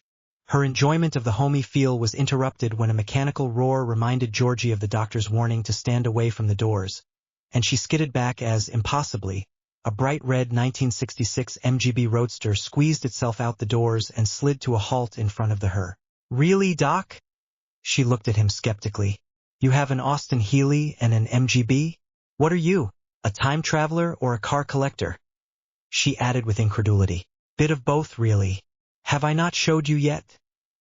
He asked in his Scottish accent with a cheesy grin as he patted the passenger seat invitingly. "Just how many cars do you have?" Georgie asked the man who had raised her. "At last count about 250. He grinned as he floored the accelerator and the classic British Roadster roared out of the village of Ballater, screaming around a corner onto a small dirt road climbing up the Cairngorm Plateau. After a hair-raising few minutes for Georgie, the MGB skidded to a halt at the top of a cliff, overlooking a wide expanse of nothing. "Come on, Georgie, we go on foot from here." Doc." Georgie stopped him. "I can't see it, remember?" She reminded him pointedly. "Oh, right. Just a sec," the new doctor answered, pulling out his sonic screwdriver, pointing it at Georgie from head to toe, then in the general direction of the base of the clough, and Georgie watched gobsmacked as the school faded into sight. A fairy tale castle, towers and turrets everywhere, along with the magical village of Hogsmeade and the vast Hogwarts Lake. "Righto then, Doc. Let's go." Georgie grinned. Now she could see the magical settlement. There was no need for her to go slowly. "Yep. Coming," the doctor said after a moment, pointing his sonic at the MGB, watching as it faded out of sight, 1 second out of sync. Location: the Gatehouse, Hogwarts School, near Aviemore, Scotland, Earth. Time: December 1993 CE. "Oh's there?" came the recognizable accent of the gameskeeper Rubeus Hagrid as the new Doctor and Georgie reached the Hogwarts gatehouse. This was where the fun begins for the Doctor. He knew that there was a younger incarnation of himself at Hogwarts at the time, but he remembered this encounter as clear as day, a paradoxical encounter in which he gave himself important information about times to come. "I'm Dr. James McCrimmon, and this is Lady Georgiana Sanderson. We're here to see Dr. John Smith," the new Doctor said, holding up his psychic paper, careful to use an alias that would be obvious to the past Doctor, but less so to most other people. "Very well, Doc McCrimmon," Hagrid said, reaching for his keys hung on his belt and unlocking the large gate to allow the two visitors in. "Follow me, and I'll take you to the dock." Location: Wizengamot Chamber, Ministry of Magic Headquarters under Whitehall, Westminster, London, England, Earth. Time: December 1993 CE. Based on the evidence hereunto entered by the Department of Magical Law Enforcement, the Board of Peers has found the Earl Malfoy guilty of all charges, and as is the minimum sentence, he is henceforth banished from the House of Lords Wizengamot. Dumbledore intoned from his seat as Chief Warlock. "Do we have any motions for sentencing?" Yaxley took the opportunity to try and separate himself from Malfoy by moving that the House of Malfoy be disgraced and removed from the rolls of magical families. Harry, however, surprised the whole body when he stood and spoke. "I wish to make a counter-motion. My sources tell me that Earl Malfoy's stripping of title and incarceration will pass headship to his son, one Draco Lucius Malfoy. Also, as his father would be named Vitain Elias, this would make Draco the last scion of his house and as such eligible for succession. I move that Draco be allowed to take his place as Earl Malfoy and allow him the opportunity to restore honor to his house's place amongst our austere body." Hannah also joined in surprising the Wizengamot more by seconding the motion. Such was the surprise that the motion passed on its first vote. The Speaker of the Wizengamot, the Marquis Ogden, stood and commanded, "Very well. Let Draco Lucius Malfoy be called forth into our chambers this day and invested. Call forth Stronghammer and have the claim assessed. Stronghammer, would you please announce your finding?" Speaker Ogden asked of the goblin in charge of inheritances at Gringotts. "The Gringotts Department of Inheritances has assessed the Honorable Draco Lucius Malfoy to be the heir apparent to the Malfoy earldom and the last scion of said house." "Very well. Mr. Malfoy, step forward and make your claim," Ogden announced as Draco stepped forward, already in the plum-colored Wizengamot robes. "I, Draco Lucius Malfoy, Earl Malfoy, claim the seat of Malfoy, by virtue of patrilineal descent, and being of the House of Malfoy. I pledge my allegiance to the Crown and the Ministry of Magic. So mote it be. I sit on the crossbench," Draco intoned, and a red plume of smoke engulfed the former Malfoy seat, and a new white plume of smoke placed his new seat next to the Viscountess Davis, and the whole of the hall was silent as Malfoy completely went against all expectations that he would remain in the pureblood niche. Malfoy, however, did little more than give a subtle nod to Harry and Daphne before walking over and taking his seat. "Does any member of this body have anything they wish to bring before us?" Speaker Ogden continued. No one else spoke, and so the last Wizengamot meeting of 1993 came to an end as Tiberius Ogden dismissed the body, each of the lords filing patiently from the chamber.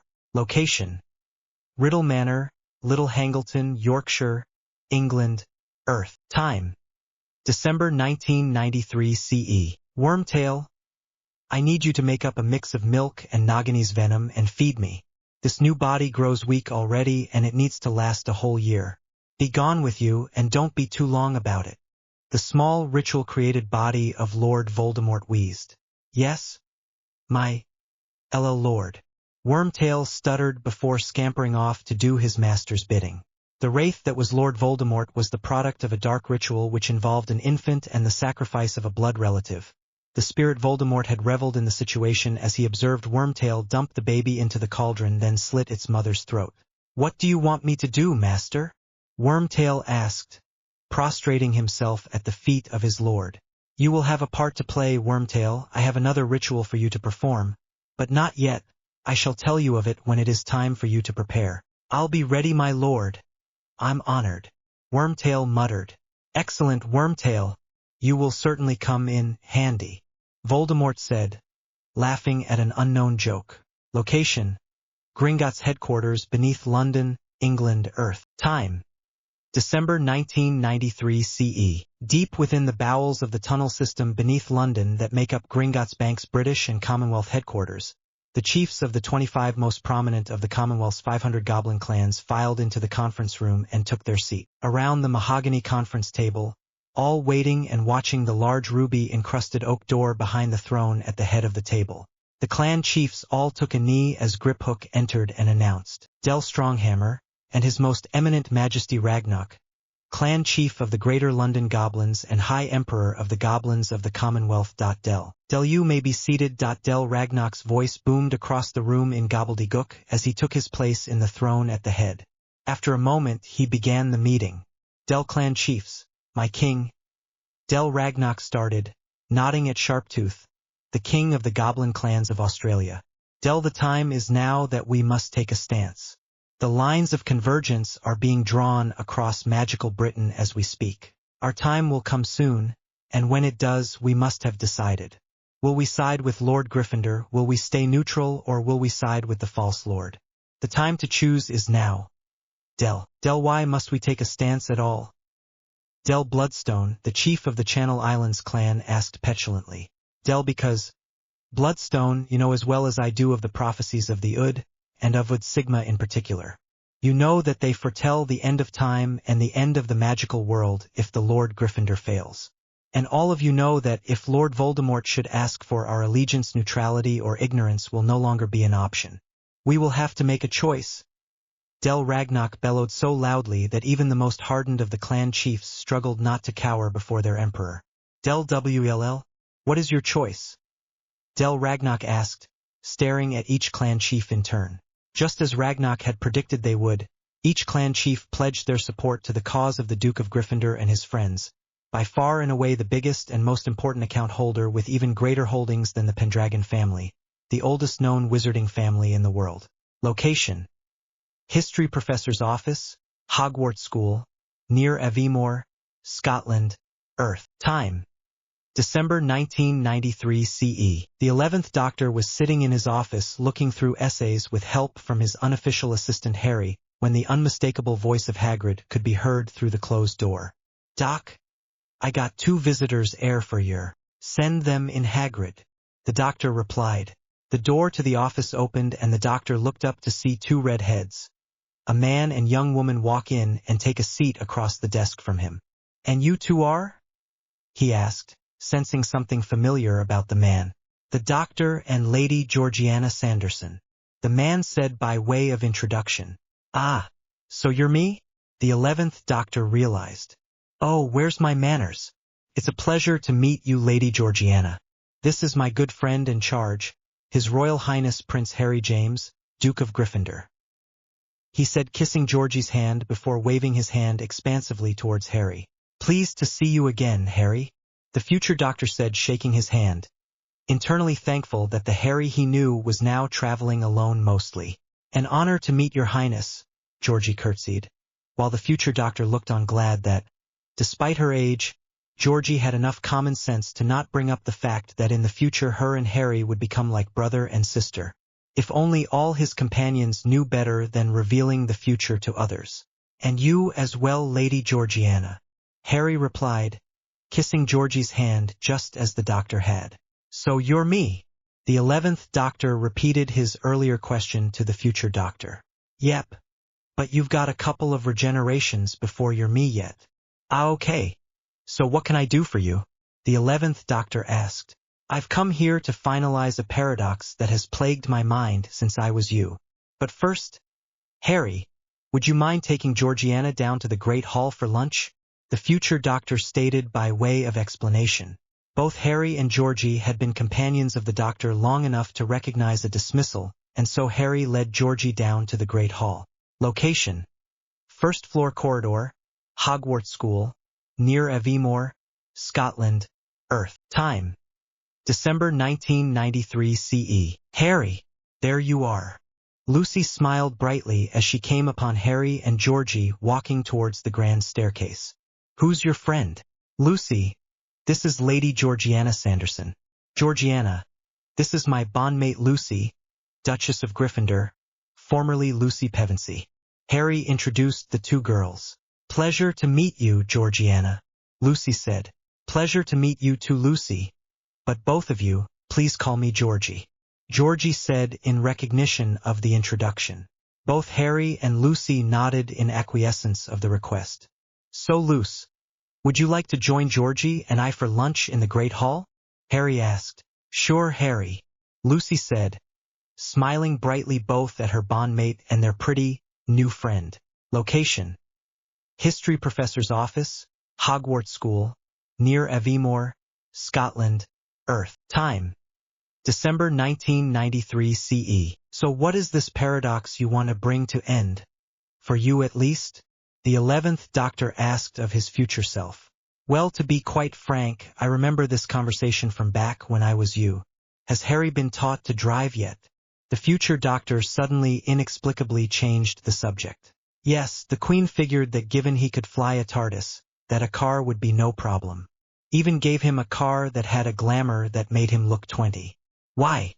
The 11th Doctor asked confusedly. Because when I was you and I remember me asking me that question. The future Doctor's cryptic answer managed to confuse himself as well as his predecessor.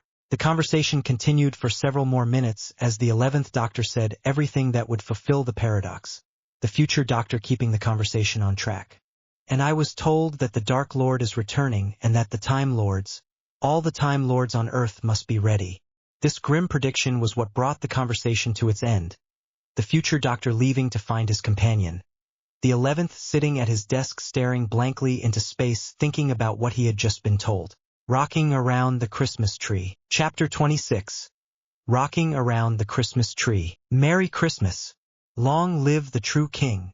Father Christmas, the Lion, the Witch, and the Wardrobe. HarperCollins. Location: Gryffindor Tower, Hogwarts School, near Aviemore, Scotland, Earth. Time: December 1993 CE. The Gryffindor common room was quiet, and it seemed deserted, but for the 2/3 years snoozing, curled together on the couch.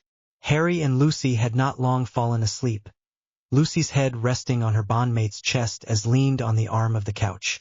The young couple found themselves woken by the distinct sound of leather boots on flagstone. Lucy looked up from her human pillow sleepily, barely taking in the ornate needlework on the red robe of the rather large man in front of her, barely seeing the white beard on his face, when it suddenly began to sink in. Father Christmas? She asked, unsure if it is the same man she once encountered in Narnia, all those years ago. Yes, Your Majesty. It is good to see you again, Father Christmas said with his characteristic jolly voice. Aslan has sent me to give you and your bondmate a very special gift. He says that you may have need of it in the years to come. The jolly man said as he reached into his sack and pulled out a shrunken frame which, with a wave of his hand, was enlarged back to full size. There, in all his glory, was the great lion himself. A large Narnian landscape in the background. Aslan, the true king of Narnia. Aslan? Lucy asked, voice full of wonderment. Not quite, dear one, the portrait Aslan replied. I am but an echo of Aslan, but I bring you his wisdom and will guide you through your trials as Aslan himself would. Thank you, Father Christmas, Harry said from his seat on the couch. That is not all, young prince. I have for you a message from Aslan himself. Father Christmas answered. Aslan says that you would do well to remember that help will always be given to those who ask for it. Father Christmas finished cryptically before saying his farewells, and hefting his sack, he disappeared into nothingness. Alicia, Katie and Angelina came down, and Harry became even more nervous as his fourth-year Quidditch teammate Katie bent down and whispered in his ear, "She's gonna blow your mind," before walking away to join her date, Mark Derwent. When Parvati and Lavender flounced down the stairs whispering to each other about Lucy being absolutely gorgeous, which Harry thought was for his benefit, before separating to go with their dates Dean Thomas and Seamus Finnegan. Harry nervously started to inspect his fingernails, and once more made a futile attempt to flatten his hair. He looked around and realized he was the last boy left in the common room. He continued to wait anxiously, starting to pace up and down the length of the common room when he heard a hesitant voice call out behind him, "Harry!" He turned around, looking up the stairs, and there, on the last landing before the common room, stood a vision of beauty. Lucy slowly walked down the last flight of stairs, her emerald green dress offset by her auburn hair, the color seeming to shimmer in the firelight. Harry walked over to meet her at the base of the stairs, and managed to stutter out, "You? Oh, look. Beautiful Lucy." "Thank you, Harry. You don't look so bad yourself," Lucy replied as she took Harry's offered arm, and the youngest royal couple followed the stream of students towards the Great Hall.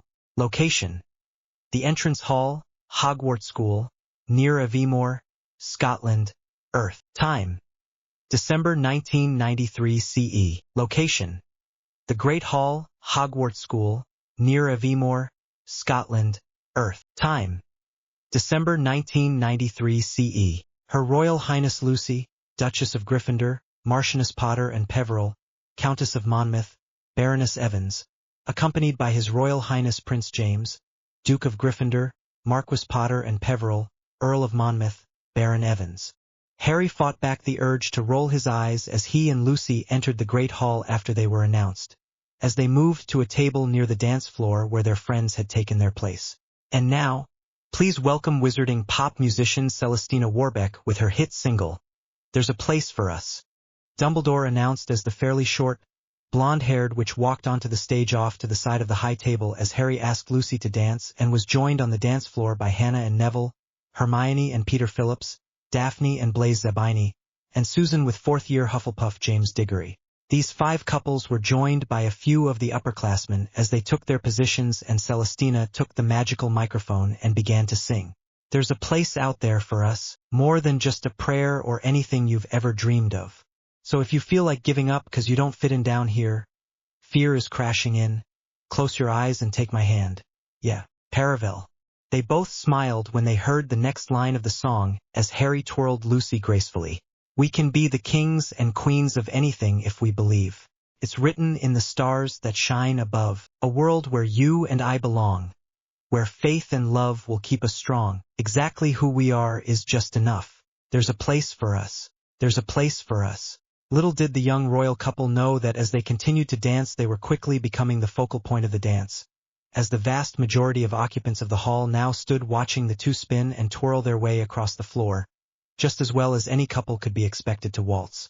When the water meets the sky, where your heart is free and hope comes back to life, when these broken hands are whole again, we will find what we've been waiting for. We were made for so much more. As Celestina started the climb towards the crescendo, Harry and Lucy were reminiscing, the words of the song reminding Harry of various planets and time periods he had traveled to, Lucy of her travels across all of Narnia. "We can be the kings and queens of anything if we believe. It's written in the stars that shine above, a world where you and I belong, where faith and love will keep us strong. Exactly who we are is just enough. There's a place for us. There's a place for us. So hold on, there's a place for us." As the song finally did reach its crescendo, Harry once again twirled Lucy as the two were now fully engrossed in their dancing, and the rest of the hall had simply faded away. "We can be the kings and queens of anything if we believe. It's written in the stars that shine above, a world where you and I belong, where faith and love keep us strong. Exactly who we are is just enough. There's a place for us.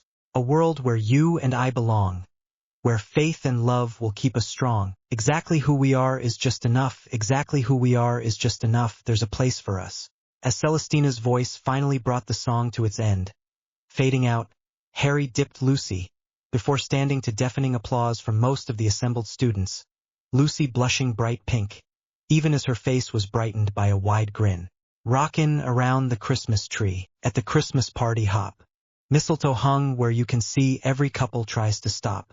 Rockin' around the Christmas tree, let the Christmas spirit ring. Later we'll have some pumpkin pie and we'll do some caroling. You will get a sentimental feeling when you hear voices singing Let's Be Jolly. Deck the halls with boughs of holly. Rockin' around the Christmas tree. Have a happy holiday." Everyone dancing merrily, in the new old-fashioned way. Lucy laughed gaily as Harry twirled her, the couple dancing a lively swing as Celestina sung Rocking Around the Christmas Tree, progressing her way through a set list of Christmas carols and other Christmas songs. "Lou, let's go outside for a bit," Harry said, smiling down at his bondmate as the song finished, both teens panting slightly after their up-tempo dance. Lucy acquiesced and they left the Great Hall, walking down into the courtyard. Location: the Viaduct Courtyard, Hogwarts School, near Aviemore, Scotland, Earth. Time: December 1993 CE. Lucy shivered slightly in the cool December air as they stepped out of the oak doors and into the Viaduct Courtyard, and her heart fluttered as Harry removed his cloak and draped it over her shoulders, pulling her closer as they walked. Harry led her over to one of the stone benches around the perimeter of the courtyard, and they sat down, Lucy leaning her head on Harry's chest. "It's been a great night, hasn't it?" Harry asked, smiling down on Lucy. "It's been magical," Lucy replied, smiling brightly as the voice of Celestina Warbeck could still be heard wafting from within the castle. The pair sat there for a long while, looking up at the starry sky before Harry spoke once more. "Come on, we better get back to the tower." As Lucy nodded, the young couple stood, making their way back to the dormitories. Finding Aslan. Chapter 27. Finding Aslan. "But there I have another name. You must learn to know me by that name.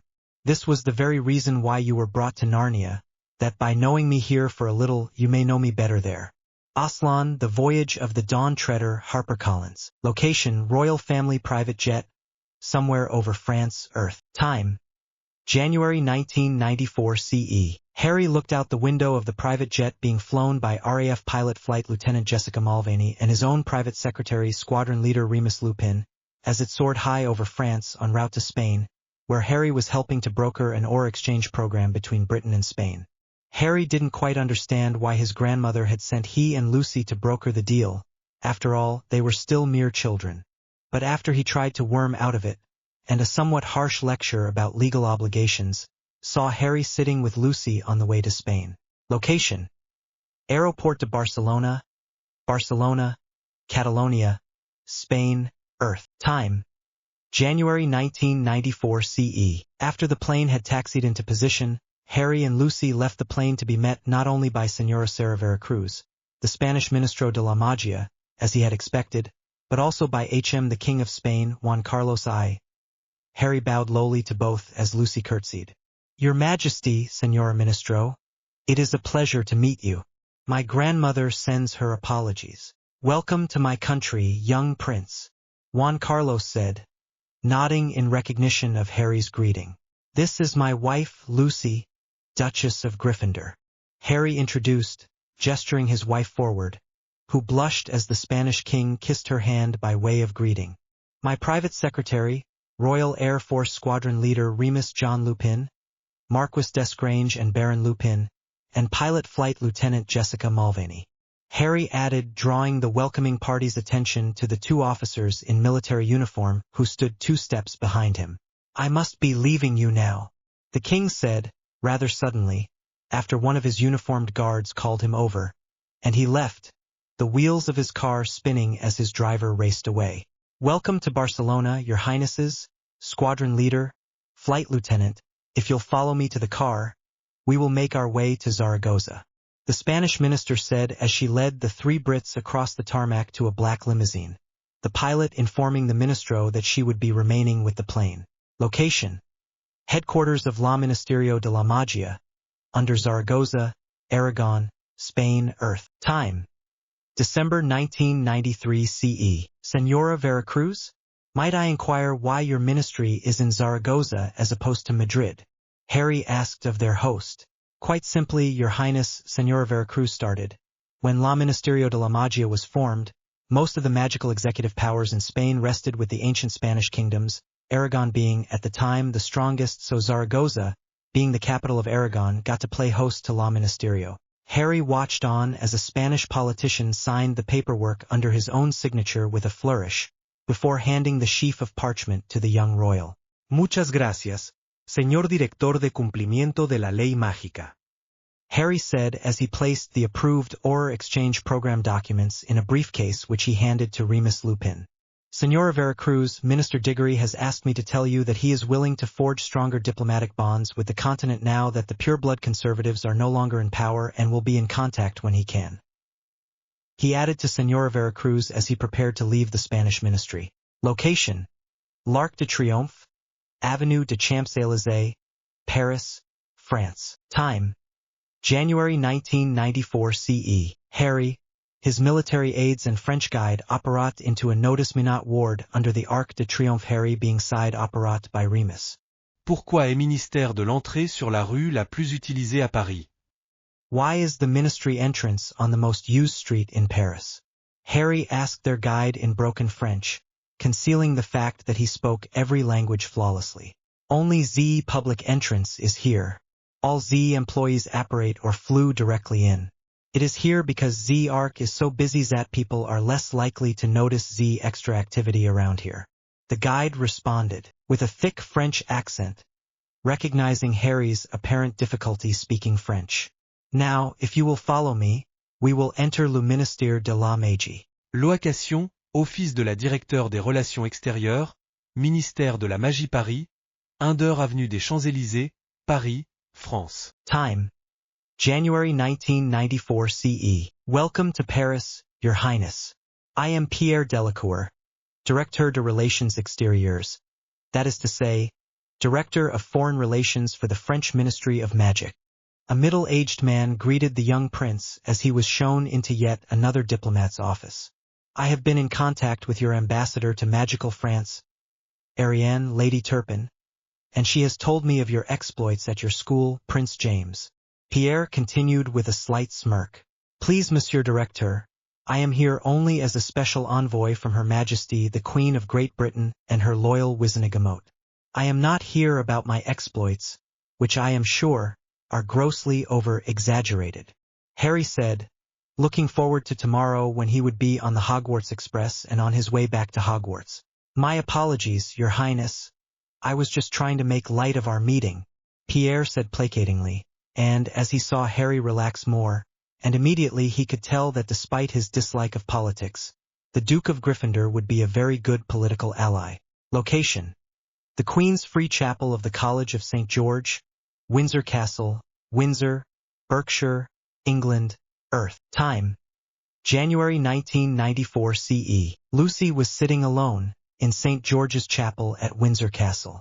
Ever since she'd first come to Windsor, every time she visited, she would come and sit in the chapel. Sometimes she would be joined by Patrick Mitchell, the Dean, and on a couple of occasions by Diana, Harry's aunt and the Princess of Wales, but most of the time she just enjoyed the peace. Today, however, was slightly different.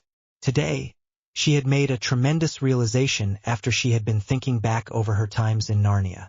His death for the sins of another, his resurrection and defeat of evil, it had to be. She was broken out of her reverie by a firm hand on her shoulder. She looked first at the hand, and saw the hole clean through the center of the palm, and as she followed the arm up, she was reminded strongly of Caspian when they had traveled together on the Dawn Treader, the most noticeable difference being the hair, being much closer to Lucy's auburn. But what told Lucy the most was the eyes. She had seen those eyes many times before. Aslan, yes, dear one. Of course, you have now found my name in this world, just as I knew you would. Of all your siblings, you are the only one who has managed to do so. The man spoke in Aslan's clear, powerful voice. Lucy smiled at the man, or as she knew him, Lion, who had been one of her dearest friends and confidants since she met him in Narnia. Both Aslan and Lucy turned at the sound of Harry's voice.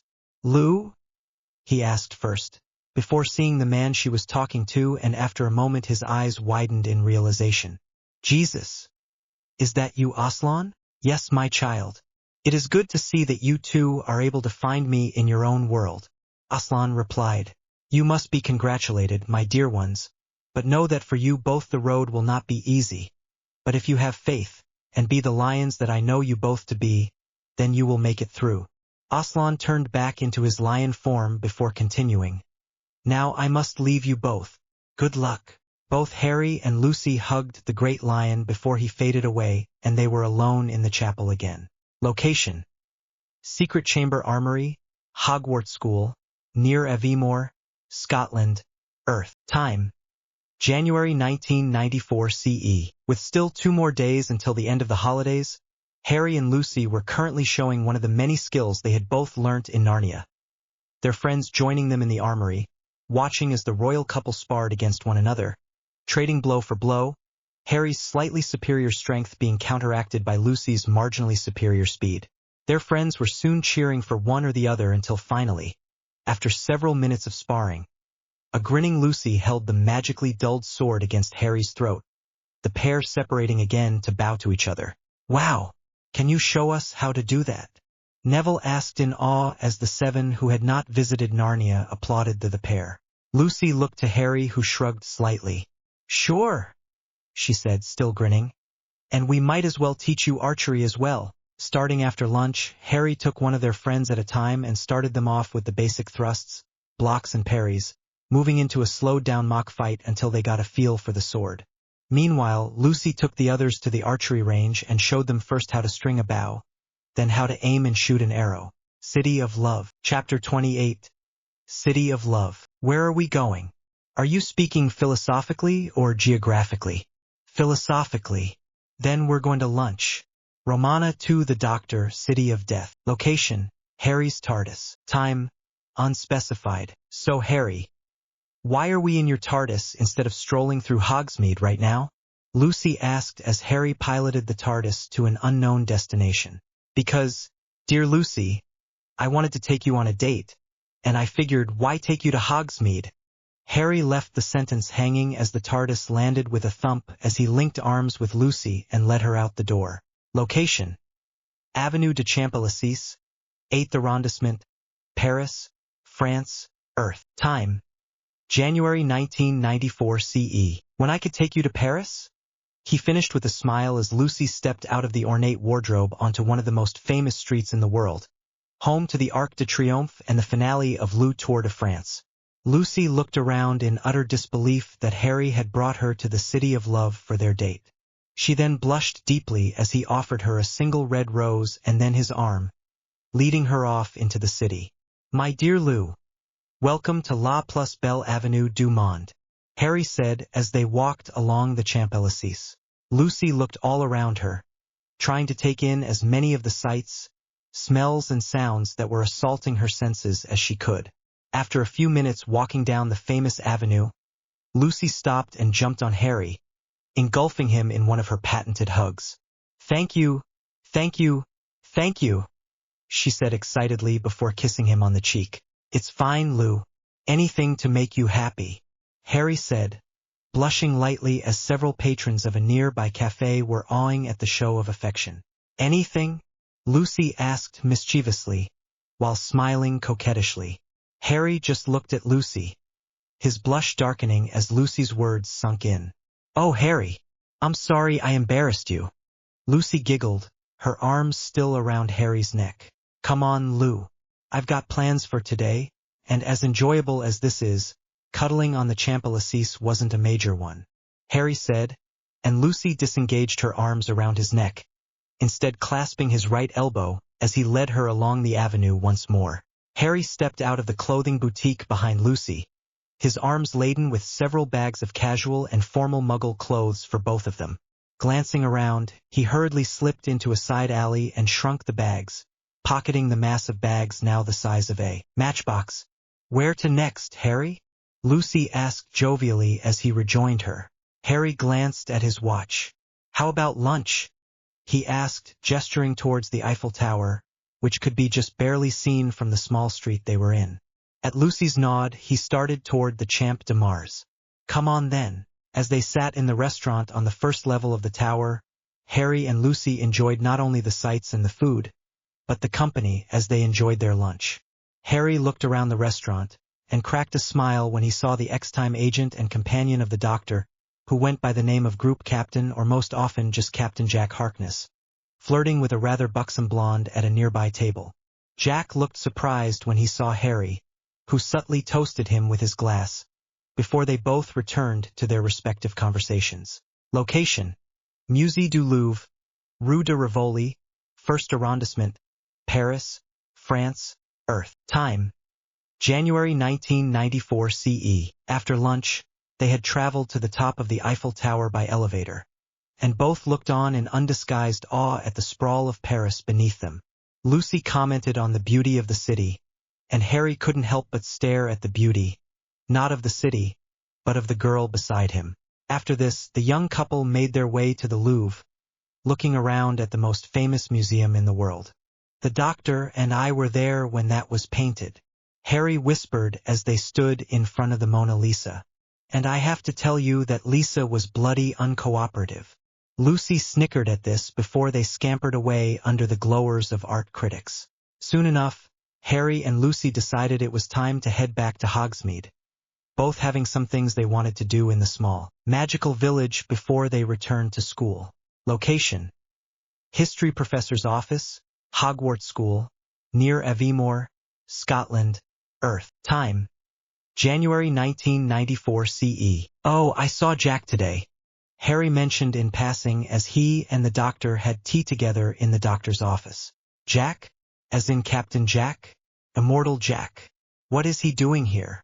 The doctor asked, twisting the laws of time again. Oh, he wasn't here. I took Lou to Paris, Harry said, smiling at the memory of the bright smile on Lucy's face in Paris. He was flirting with a well-built blonde.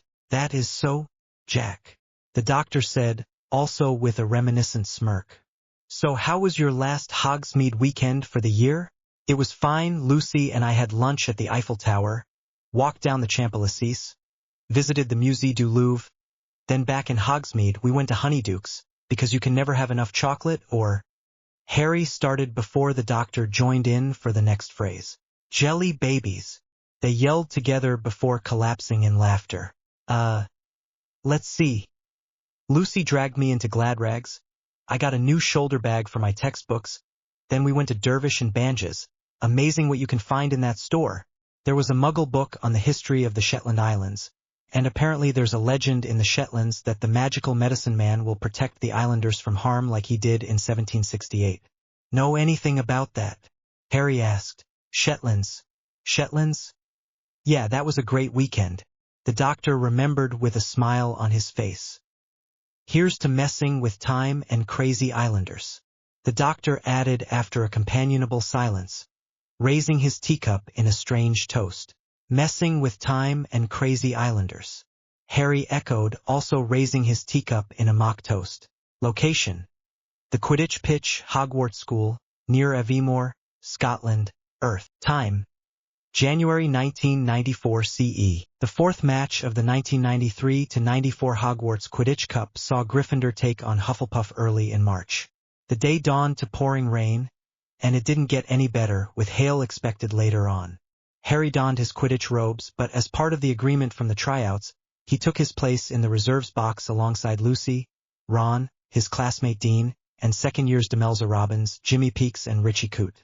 Impervious charms on the stands prevented the spectators from getting wet, but it did nothing for the cold, and even with the thick Gryffindor scarlet cloaks they were wearing on the bench, Harry and Lucy huddled together as close as they could to keep warm. Eventually, after almost 25 minutes of scoreless scrappy Quidditch, Tamsin Appleby, one of the Hufflepuff chasers, managed to sneak one past Oliver Wood and Hufflepuff led 10-0. Neither team managed to get a real jump on the other, and as the game stretched into its third hour, Harry and Lucy cheered as Katie Bell scored to put Gryffindor in front for the first time in the match, 220-210.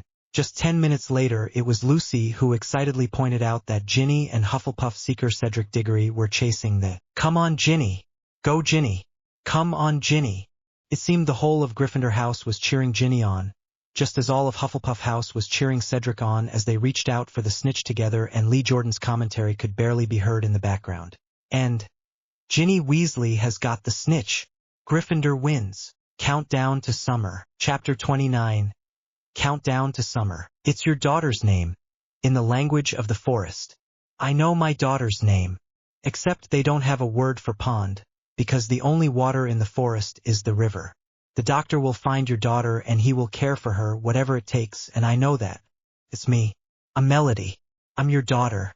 River song. Amy Pond. A good man goes to war. Location: the doctor's TARDIS. Time: unspecified. The peaceful silence of the TARDIS console room was broken by Harry and the Doctor charging through the exterior doors and running up towards the console, looking around frantically for the lever he wanted. River's coming. That's never a good sign.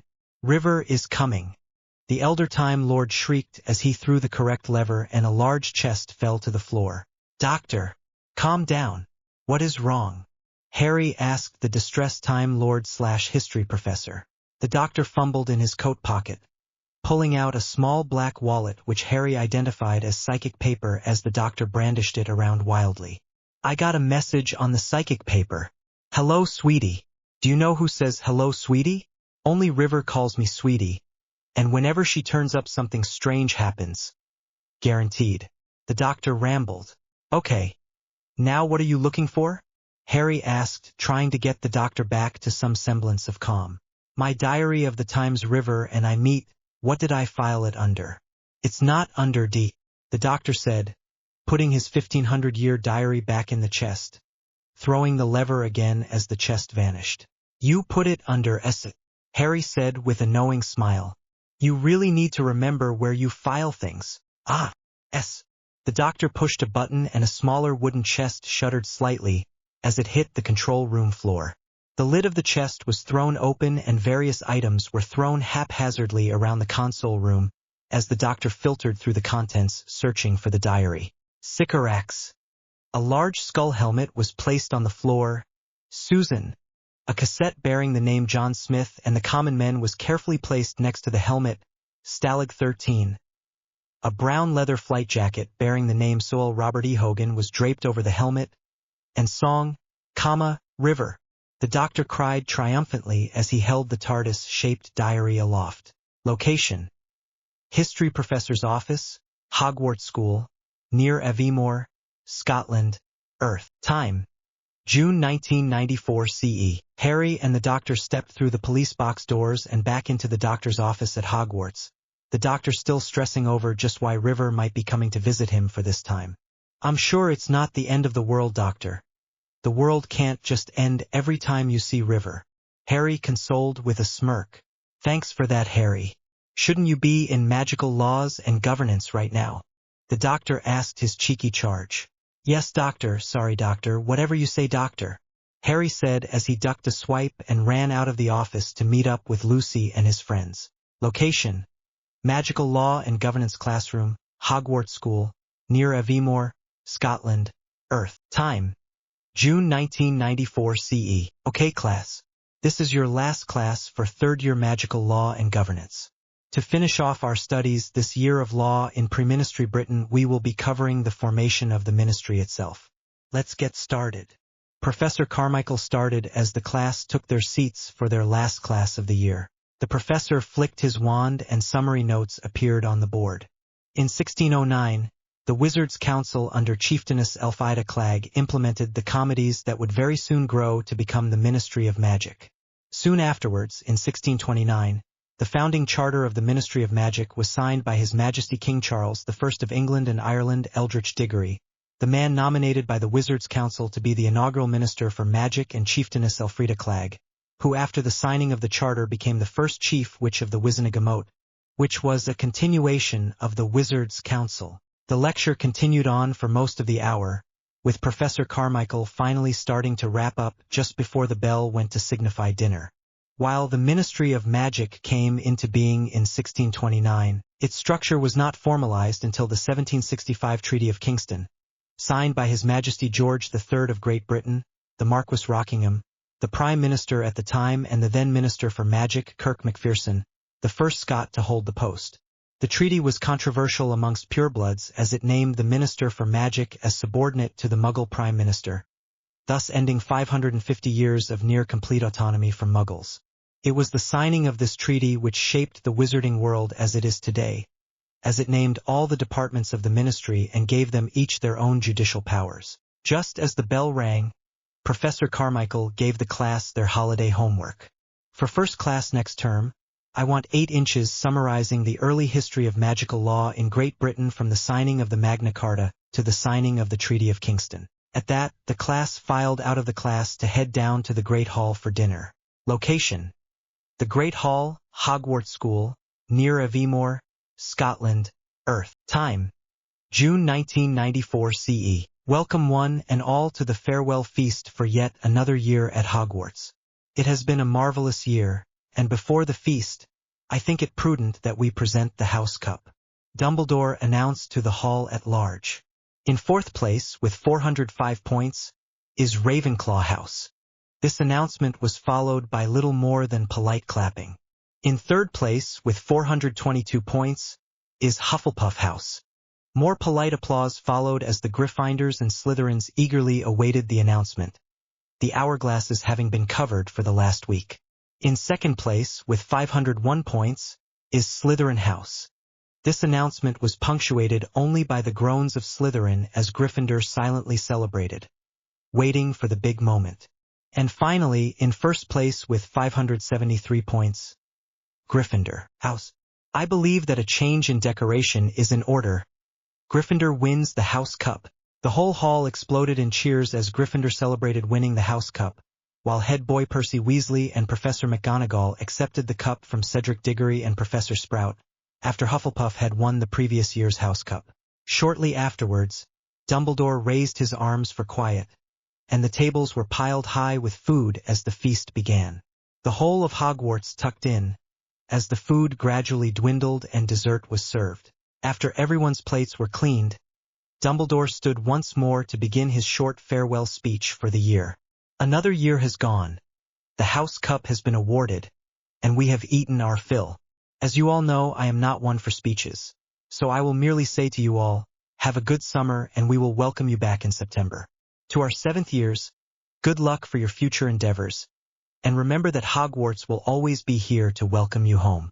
Now, off to bed, and remember that the express leaves tomorrow at 11 a.m. Pip pip.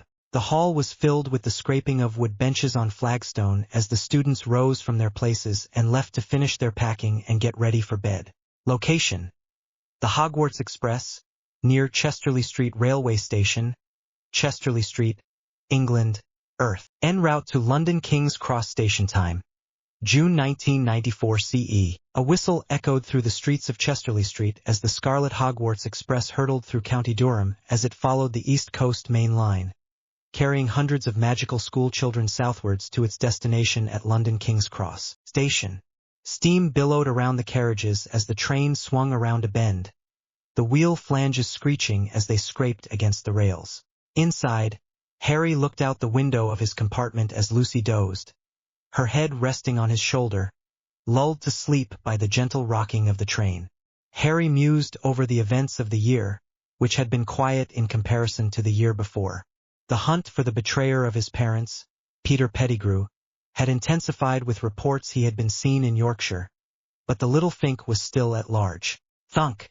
Harry's musing was brought to an end by the sound of the compartment door closing as Hermione entered and took a seat opposite the bonded couple. "There you are, Hermione. We were wondering where you'd gotten to," Harry said quietly, gesturing to himself and Lucy.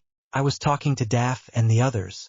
We were actually wondering where you two had gotten to since we didn't see you at breakfast," Hermione replied, also answering the unasked question of the location of the rest of their friends. "Yeah, sorry, Lucy and I were talking with the doctor about his plans for the holidays, so we decided to just head straight down to the Express. Even got permission from a professor," Harry explained, Hermione snorting at the doctor being called a professor, a term he refused to allow students to use, insisting that he was a doctor, not a professor. "Oh, fair enough." Hermione nodded in recognition. "So what are you doing over the holidays, Harry?" she asked quietly as she too looked out the window at the passing scenery. "Royal visits," Harry replied dryly. "Lucy and I will be accompanying Grandmum to Sydney, New South Wales. Her Majesty the Queen is opening the new session of the Australian Magical Parliament, and Lucy, Remus and I will be further touring New South Wales and Victoria," he added, speaking regally. "Nice. My parents and I are going to Spain for a holiday. I want to find the Barcelona Magical District which I read about in 20th Century Magical Europe," Hermione answered excitedly. "You should go to Zaragoza too," Harry added, smiling at his friend's excitement. "It's the home to La Ministerio de la Magia. You could pop in and see Senora Sara Veracruz, La Ministro de la Magia. Harry joked. I don't know, Harry sounds interesting and all, but we also plan to go skiing and to Andorra and all that. Dad's a bit of a cycling buff. He's going to see the Tour de France when it's in England on July 6th, I think, and while we're in Spain he's insisting that we go and watch the summit finish at Les Ardèdens, just on the French side of the border on July 15th. Hermione explained, shaking her head fondly in remembrance of her father's obsession with the Tour. Very nice. Harry nodded thoughtfully. Les Ardèdens also makes for a good finish. Hermione zoned him out as he went on to speak about Harry seeing the finishes at Les Ardèdens in 2003, 2011 and 2015, shaking her head. Harry had taken after the Doctor in that respect, occasionally going off on tangents talking about anachronistic information. Royal Duties, Chapter 30, Royal Duties. When Adam's flesh and Adam's bone sits in Cair Paravel enthroned, the evil time will be over and done. Mr. Beaver, The Chronicles of Narnia. The Lion, the Witch and the Wardrobe Disney Walden Media. Location: Kingsford Smith Airport, Sydney, New South Wales, Australia, Earth. Time: June 1994 CE. The specially adapted Airbus A319 touched down on runway 07 at Kingsford Smith Airport in Sydney, piloted by Squadron Leader Remus Lupin, Marquis Desgrange and Lord Lupin, and Flight Lieutenant Maria Andrews of No. 32 the Royal Squadron, RAF, carrying Her Majesty the Queen and Their Royal Highness the Duke and Duchess of Gryffindor and various staff. This landing ended the third and final leg of a flight from Heathrow in London. As the plane came to a stop, a white 1994 Holden VR Commodore SS station wagon, emblazoned with the livery of the New South Wales Police Service and the bonnet code MLE, pulled up next to it, and two uniformed officers stepped out, saluting the three royals as they descended the steps from the plane. Your Majesty, Your Highnesses, I am Chief Inspector Liam Johnston, and this is Senior Sergeant Joanne McAllister of the New South Wales State Magical Law Enforcement Patrol. Welcome to Australia. If you would follow us to the car, we will take you to your accommodation at Kirribilli House. The male officer introduced himself and his partner, before gesturing to the wagon. Harry followed his grandmum and bondmate into the wagon and smiled as he discovered the inside of the seemingly normal police station wagon looked more like the inside of a limousine. I love magic, he muttered as the door was closed and Chief Inspector Johnston started the car and began the drive across Sydney. Location: Sydney Harbour Bridge, Bradfield Highway, Sydney, New South Wales, Australia, Earth. Time: June 1994 CE. Harry and Lucy looked on in awe as the car drove across the Sydney Harbour Bridge, showing on one side a wide view of Sydney Harbour, and on the other the railway, and beyond that Darling Harbour and the Parramatta River. Location: Studio 1, TCN 9 News and Finance Centre, Willoughby, New South Wales, Australia, Earth. Time: June 1994 CE. Television screens now flickered slightly as the Muggle news ended and a short magical update played before the presenter signed off. And in magical news now, the Queen, the Duke and Duchess of Gryffindor arrived in Sydney today, where the Queen will visit the Australian Magical Parliament before returning to England. The Duke and Duchess will tour New South Wales and Victoria during their summer holidays. And that's the way it is. This Friday the 10th of June. This is Brian Henderson.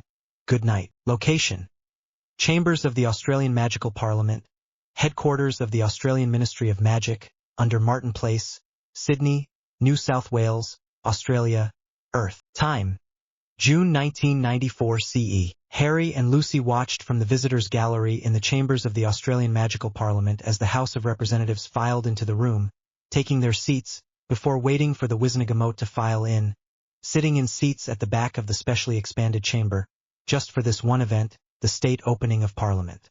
Shortly after all the members of the Parliament found their seats, they stood as the Queen walked into the chamber, expression full of solemnity as she took her seat at the front of the chamber, preparing for the age-old ceremony that was about to begin. The Minister for Magic stood and started the ceremony by welcoming the Queen.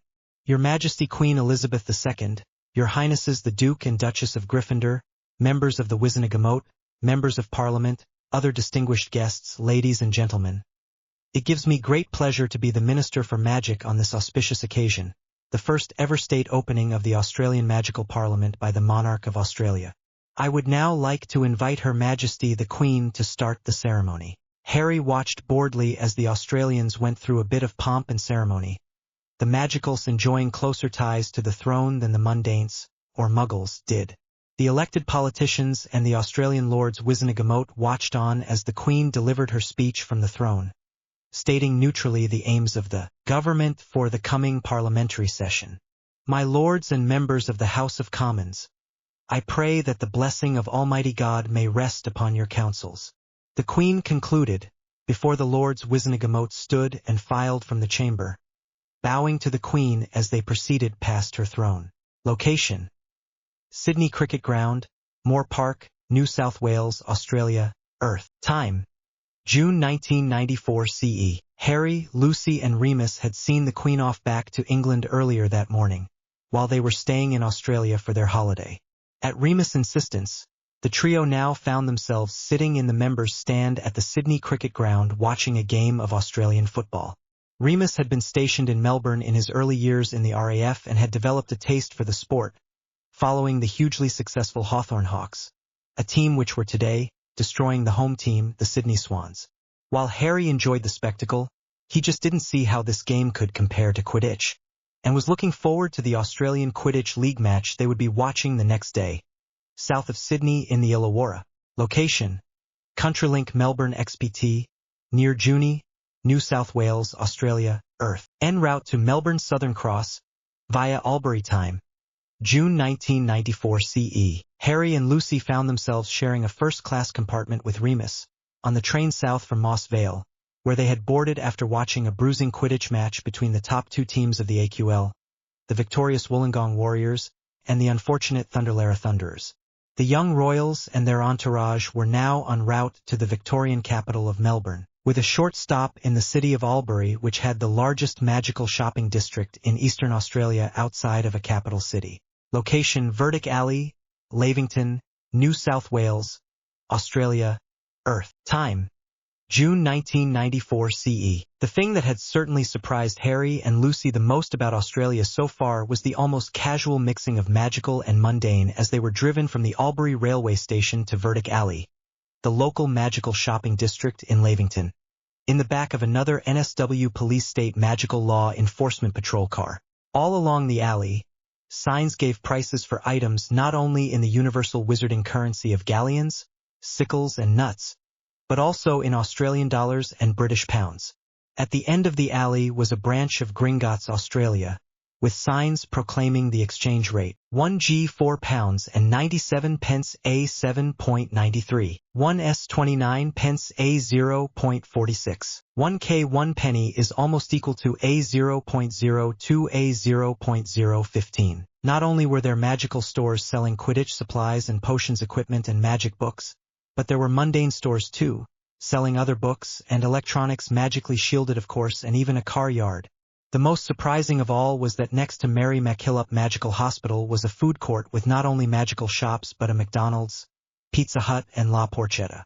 Harry and Lucy soon found themselves in the electronics store, buying 15 magically shielded laptop computers, a bargain at 100G each, one for each of them and their friends, and a magically shielded printer for their office at Hogwarts. The shop owner gladly sent 13 of the computers and the printer to the International Mail Terminal in Sydney to be portkeyed to Buckingham Palace for them.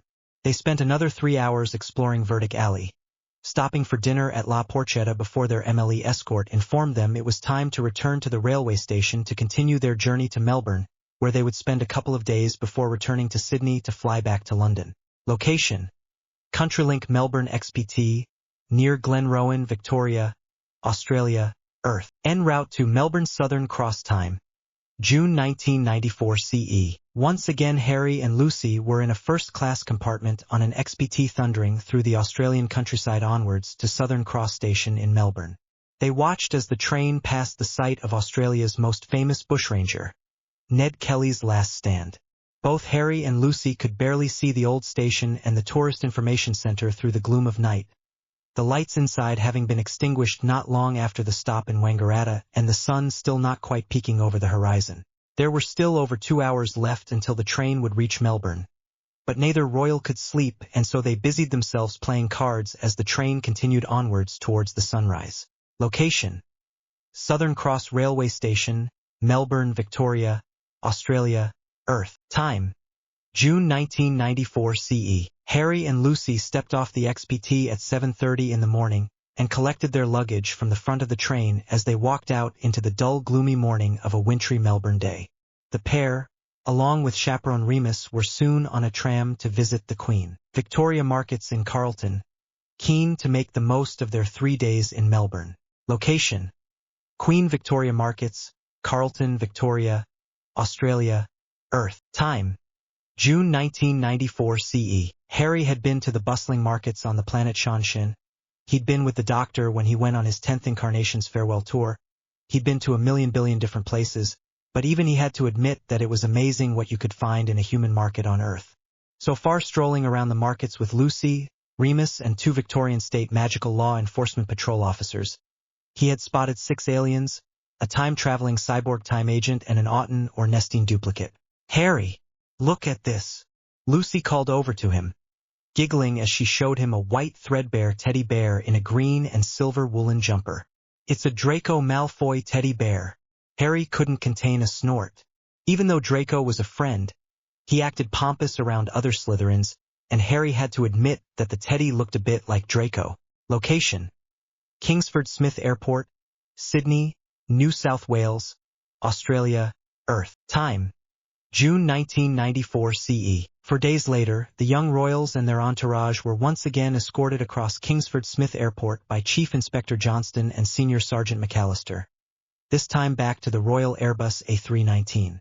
End of Part 3. Cast notes: starring Matt Smith as the 11th Doctor, Karen Gillan as Amy Pond, Arthur Darvill as Rory Williams, with Daniel Radcliffe as Harry, Duke of Gryffindor, and Georgie Henley as Lucy Pevensey. Hogwarts students: Emma Watson as Hermione Granger, Freya Wilson as Daphne Greengrass, Matthew Lewis as Neville Longbottom, Ellie Darcy Alden as Susan Bones, Ramona Marquez as Hannah Abbott, Tom Felton as Draco Malfoy, Izzy Meeklesmall as Tracy Davis, Rupert Grint as Ronald Weasley Narnians, Jim Broadbent as Diggory Kirk, Liam Neeson as Aslan Voice. Others: the royal family as themselves, John Sim as the 16th Master Archibald Griffin, Sophia Miles as the 4th Romana Professor Rowan Moon, Alex Kingston as River Song, James Cosmo as Father Christmas, Ewan McGregor as the future Doctor, Dakota Blue Richards as Georgiana Sanderson, Carrie Underwood as Celestina Warbeck, Michael Gambon as Albus Dumbledore, Maggie Smith as Minerva McGonagall, David Thewlis as Escuin,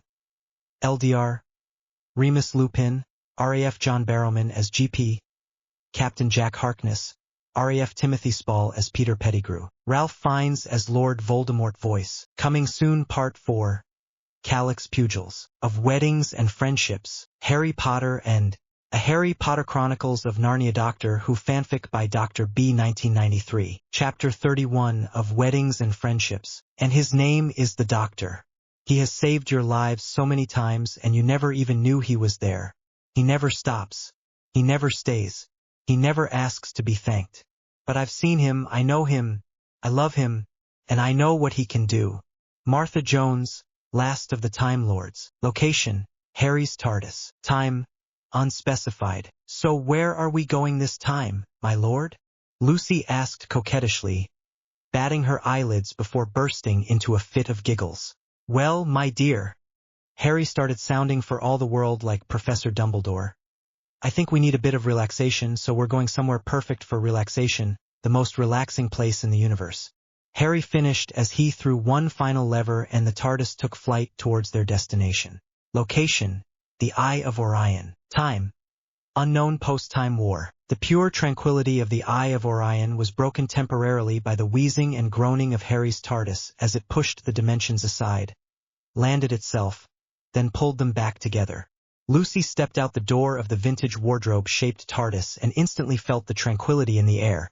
She sighed peacefully, sighing again as Harry wrapped his arms around her from behind as he followed her out of the TARDIS. So where are we? Lucy asked softly, almost reverently, as if she would cause the tranquil feelings to stop if she spoke too loudly. She took the time now to look around, gray stone ruins dotting the landscape, a single black marble obelisk standing sentinel on a hill just away to the right. Both the ruins and obelisk were shrouded by mist rolling across the grassy fields of the Eye. "This is the Eye of Orion," Harry replied just as softly. "The most tranquil place in the universe. Before the last Great Time War, the Eye was a resort for the tired, the stressed, anyone who just needed a break. Then the Time War came, the resort fell into ruins, and when the war finally ended, the Eye was chosen as a memorial for the dead. That obelisk there is the single monument and memorial to the dead of the last Great Time War." Harry finished pointing through the mist to the obelisk. "It's so peaceful here, like Earth after a thunderstorm," Lucy commented offhandedly as she and Harry walked forward, Harry's arm now draped over her shoulder. "It's exactly like Earth after a thunderstorm. Same cause and reason. The atmosphere is bombarded by a high number of positive ions." Harry and Lucy spent time wandering around the Eye, Harry spending a great deal of time at the memorial before he knew he and Lucy had to head back to 1994 for his youngest uncle, Prince Edward's wedding. Location: the ballroom, Buckingham Palace, Westminster, London, England, Earth. Time: June 1994 CE. Princes Philip, Charles, William, Harry of Wales, Andrew and Harry James Duke of Gryffindor, and Princesses and Beatrice and Eugenie all stood back from the ornate throne at one end of Buckingham Palace's ornate ballroom. The youngest prince, Prince John of York, youngest child of Andrew, was not at the ceremony as he was still just 1 year and 5 months old. They watched silently as Edward, the Queen's youngest son, knelt before his mother on his wedding day, mere hours before his wedding, to take part in a royal family tradition. The Queen stepped forward and read from a scroll which contained the very oration that would make Edward a duke. "Elizabeth II, by the grace of God of the United Kingdom of Great Britain and Northern Ireland and of our other realms and territories, Queen, Head of the Commonwealth, Defender of the Faith, to all lords spiritual and temporal, and all other our subjects whatsoever, to whom these presents shall come greeting, know ye that we of our especial grace, certain knowledge and mere motion do by these presents advance, create, and prefer our to the state, degree, style, dignity, title, and honor of Duke of Sussex, Earl of Wessex, Viscount Severn. And for us our heirs and successors do appoint, give, and grant unto him the said name, state, degree, style, dignity, title, and honor of Duke of, and by these presents do dignify, invest, and ennoble him by girding him with a sword and putting a cap of honor and a coronet of gold on his head, and by giving into his hand a rod of gold to have and to hold the said name, state, degree, style, dignity, title, and honor of Duke of unto him, and the heirs male of his body lawfully begotten and to be begotten, willing, and by these presents granting for us our heirs and successors that he and his heirs male aforesaid and every of them successively may have, hold, and possess a seat, place, and voice in the parliaments and public assemblies and councils of us our heirs and successors within our United Kingdom amongst the dukes. And also that he and his heirs male aforesaid successively may enjoy and use all the rights, privileges, preeminences, immunities, and advantages to the degree of a duke duly and of right belonging which dukes of our United Kingdom have heretofore used and enjoyed, or as they do at present use and enjoy. In witness whereof we have caused these our letters to be made patent. Witness ourself at Buckingham Palace, this 20th day of August in the 42nd year of our reign. Location: the Queen's Free Chapel of the College of St. George, Windsor Castle, Windsor, Berkshire, England, Earth. Time: June 1994 CE. Hours later, inside the Chapel of St. George, the royal family had gathered to watch the union of Prince Edward and PR manager Sophie Rhys-Jones. Beside the altar, the newly created Duke of Sussex stood nervously beside his elder brothers and supporters, the Prince of Wales and Duke of York, waiting for the arrival of Great Britain's newest princess. The 560 guests in the chapel looked on as Sophie was escorted down the aisle by her father Christopher Rhys-Jones to the altar, where Edward stood, proudly now, seeing his new bride walking towards him.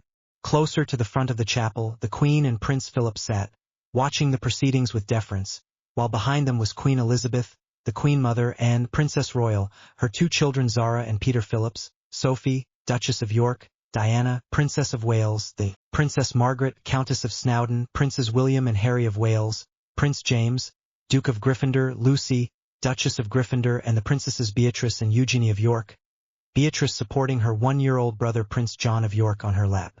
As Sophie walked down the aisle, she was attended to by several of the children of friends of herself and Prince Edward, smiling all the time.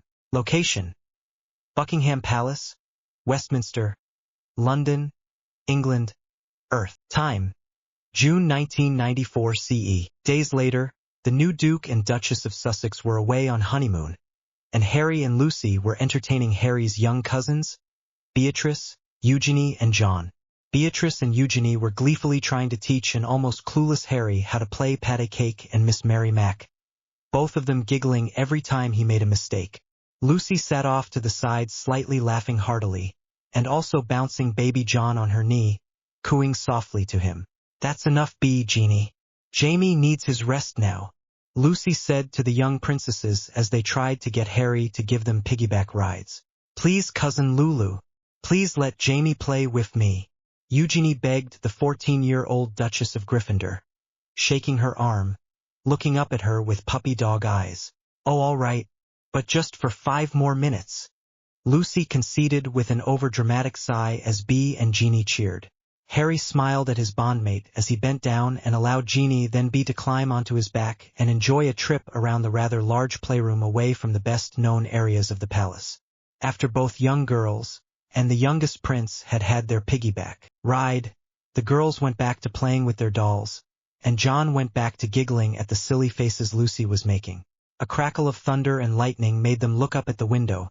The picturesque London skyline stood in sharp relief against the dark clouds as a bolt of lightning lit up the sky for a moment. Moments later, rain started its rhythmic beat against the window pane. Location: Number 2 Rumbold Road, Borough of Hammersmith Fulham, London, England, Earth. Time: June 1994 CE. Just over 3 kilometers away from the palace, the relative quiet of the Chelsea suburban street of Rumbold Road was interrupted by the telltale crack of apparition. To anyone on Rumbold Road looking out their windows, the sight of a strangely dressed old man with long white hair and a matching beard would be surprising, but not to the occupant of Number 2.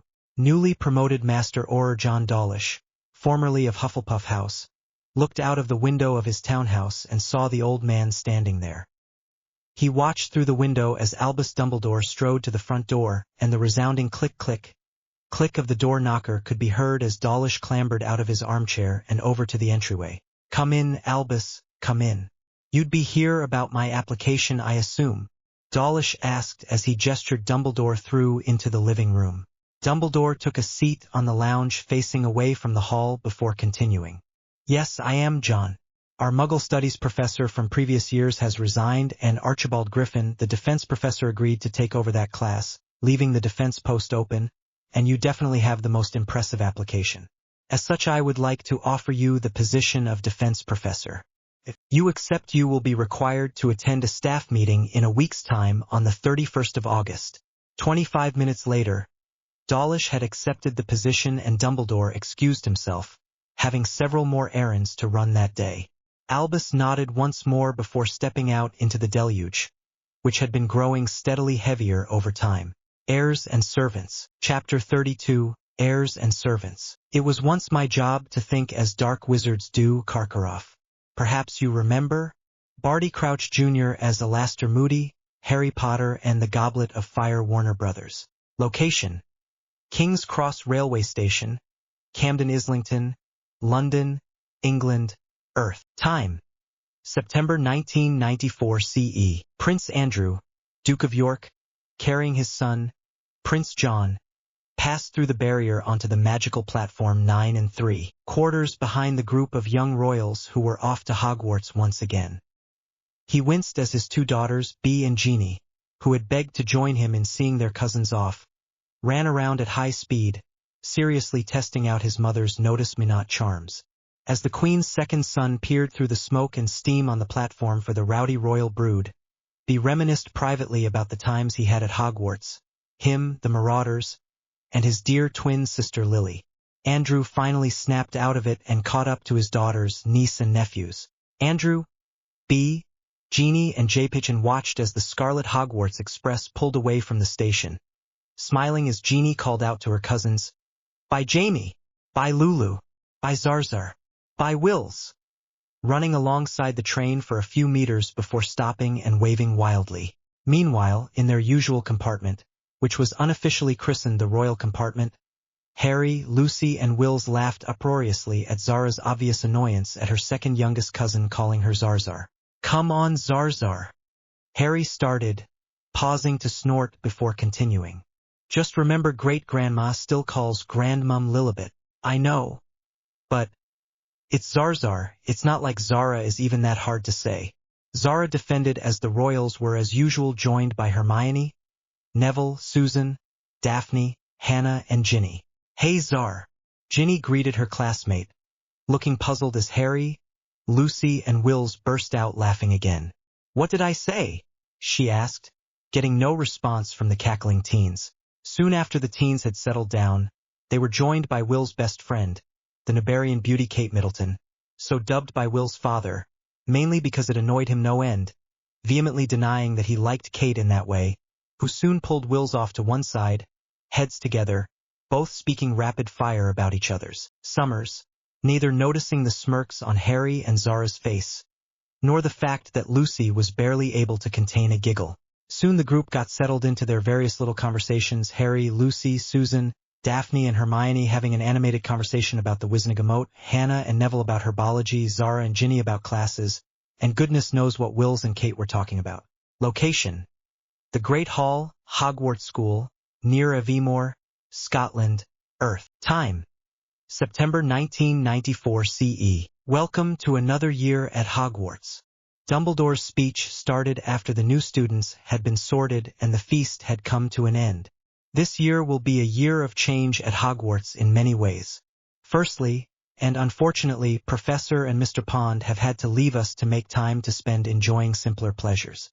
Secondly, Professor Archibald Griffin will now take on Muggle Studies classes alongside Professor Charity Burbage. And taking over defense classes, we have a new teacher, a fully trained and qualified Master Auror and former hit wizard, Professor John Dawlish. Here Professor Dawlish stood up waving to the polite applause that he received. Furthermore, this year, Hogwarts will be playing host this year to the Triwizard Tournament, that fabled tournament of old, where eternal glory waits for the victor. The delegations from the Beauxbatons Academy and Durmstrang Institute will arrive on the 1st of October, and the champions will be picked on All Hallows Eve night. Until then, I expect to see you all down here tomorrow morning to collect your timetables. Now off to bed. Spit spot. Harry bit back a smirk at this last remark. Dumbledore had obviously been watching Muggle movies again. Location: Muggle Studies Classroom, Hogwarts School, near Aviemore, Scotland, Earth. Time: September 1994 CE. As the fourth-year Gryffindors and Hufflepuffs shuffled into the Muggle Studies classroom, Harry laughed to himself as the master smiled maniacally from the front of the classroom. "Welcome, boys and girls, to fourth-year Muggle Studies. For this year and the next, this course will shift its focus from the Muggle world in general to a focus on Muggle Britain. This is especially good for us as our study covers the British Muggle nobility and royalty and their customs, and of course we have our own resident expert and prince and princess, Harry and Lucy." The master introduced the class to his first Muggle Studies lesson, laughing as Harry suddenly went shy and Lucy blushed, hiding her face in Harry's shoulder. "Our first unit of study will be the basics of the monarchy, including its history and traditions, including the succession laws." The master started his lecture. Harry and Lucy have consented to giving a guest lecture about the traditions of the monarchy next week. But for now we'll be starting with the history. The first official Rex Anglorum, or King of England, was Offa of Mercia, taking the title in 774 CE. The master's lecture continued for the full hour of the class, explaining the various kings of the first 500 years of the English monarchy and details about their reign. Location: Magical Law and Governance Classroom, Hogwarts School, near Aviemore, Scotland, Earth. Time: September 1994 CE. "Settle down now, class," Associate Professor Jonathan Carmichael said after the class had filed in and taken their seats for their first law and governance class of the new term. "Now, last term we finished off learning about the laws and governance of magical Britain prior to the Treaty of Kingston. This year we move on to a study of the current government, department by department. Firstly, though, the early history of the ministry after the treaty. The first Scot minister, Kirk Macpherson, was followed in 1770 by Lorcan Macleod, who was assassinated by the dark wizard Tiberius 2 weeks after he took the post, and he was succeeded by Dougald MacPhail. Artemisia Lufkin, a Brit living in Ireland at the time, became the first sitting member of the Wizengamot to head up the executive, breaking the run of 3 consecutive Scottish ministers when she acceded in 1798. As the first woman to be Minister of Magic, Lufkin caused controversy, and her 3 most vocal critics resigned from the Wizengamot in protest. The class scribbled down notes frantically as the lecture continued, finally putting their quills or pens down and stretching their hands in relief when the bell went to end the class. Location: the Riddle House, Little Hangleton, East Riding of Yorkshire, England, Earth. Time: September 1994 CE. My lord, Barty Crouch Jr., known amongst the lowlifes of magical Britain as the Raven, thanks to his animagus form, prostrated himself in front of the chair occupied by the small form of the Dark Lord Voldemort. "What is your bidding, my lord?" Barty, a high-pitched, rasping voice answered. "Your job is to deliver Harry Potter to me. I will use his blood to give myself back a fully corporeal body. Do this and you will be my most favored servant." The babe-sized Voldemort articulated. Location: Muggle Studies Classroom, Hogwarts School, near Aviemore, Scotland, Earth. Time: September 1994 CE. Okay, now everyone settle down. Harry has consented today to give a guest lecture on the traditions on the royal family, something that he has first-hand experience of, the master said before yielding the floor to Harry, who walked to the front of the room. "Hi everyone. Professor Griffin asked me to give this lecture, so I decided to call in a bit of help," Harry explained as he sat down on the teacher's desk at the front of the class. "With me today are 2 people who know a lot about the traditions of royalty. Please make welcome my grandfather, His Royal Highness the Duke of Edinburgh, and my uncle, His Royal Highness Charles, Prince of Wales," Harry said like a game show announcer as the many students stood from their seats to kneel before the consort and eldest son of the Queen. "Please, it's not necessary." Charles held up a hand and the students returned to their seats once more, and Charles then directed his nephew to start. "Okay, so the first magical monarch of England was James VI, and his family, that of the Stuarts, would go on to rule magical England for 200 years right up until 1714, 7 years after the Acts of Union." Harry started the lecture, giving background on the royal family, before handing over to Charles and Philip to continue the lecture. "So my family has a great number of important traditions, and probably the most important of all is that of our succession, the crown passing parent to child for generations." Charles started his portion of the speech. "The heir apparent, that's me, is, from the time they become heir apparent, is styled as the Duke of Cornwall in England and the Duke of Rothesay in Scotland, and is traditionally invested as Prince of Wales by the monarch. Eve of All Hallows." Chapter 33, Eve of All Hallows. "And they'd love to have me. We'd be best pals if they didn't keep trying to do me in. Harry Potter and the Half-Blood Prince, Bloomsbury." Location: Hogwarts Grounds, Hogwarts School, near Aviemore, Scotland, Earth. Time: October 1994 CE. Hogwarts School had been selected to resurrect a barbaric wizarding tradition, bringing together the 3 most prestigious wizarding schools in Europe to crown a single winner from 3 champions, one from each of the 3 schools, the Triwizard Tournament. It was because of this that the entire student body of Hogwarts had congregated on the lawn facing the forest and the lake, waiting for the delegations from the 2 continental schools, Beauxbatons Academy and Durmstrang Institute, to arrive. The distinct chill of a late October night was heightened as a breeze blew across the grounds, causing Lucy to move as close as humanly possible to her bondmate, a smile touching her lips as she felt Harry's arm wrapped around her shoulders, a sigh of contentment escaping her mouth as she placed her head on his shoulder. As the minutes ticked by, the students became more and more restless as there was still no sign of either of the delegations. Finally, after another 5 minutes, with the time nearing 10 o'clock at night, one of the first years pointed out into the gloom of the sky over the Forbidden Forest. "There!" he yelled, and the air was instantly filled by voices questioning over the identity of the object. Was it a house, a bird, a flying carriage? It soon turned out to be a flying carriage, which very nearly killed Hagrid as it swooped down to land on the lawn.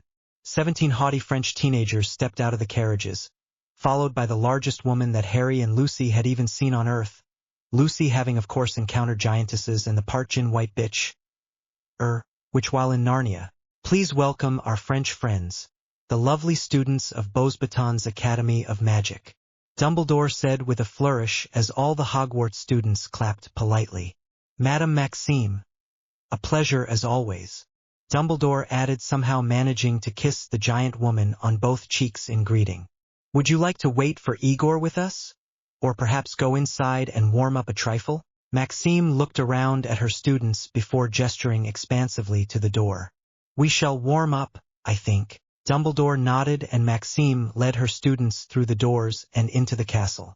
The 4 Beauxbatons boys pointed their noses upwards as they walked, while the girls strutted behind them sashaying their hips seductively and exaggeratedly.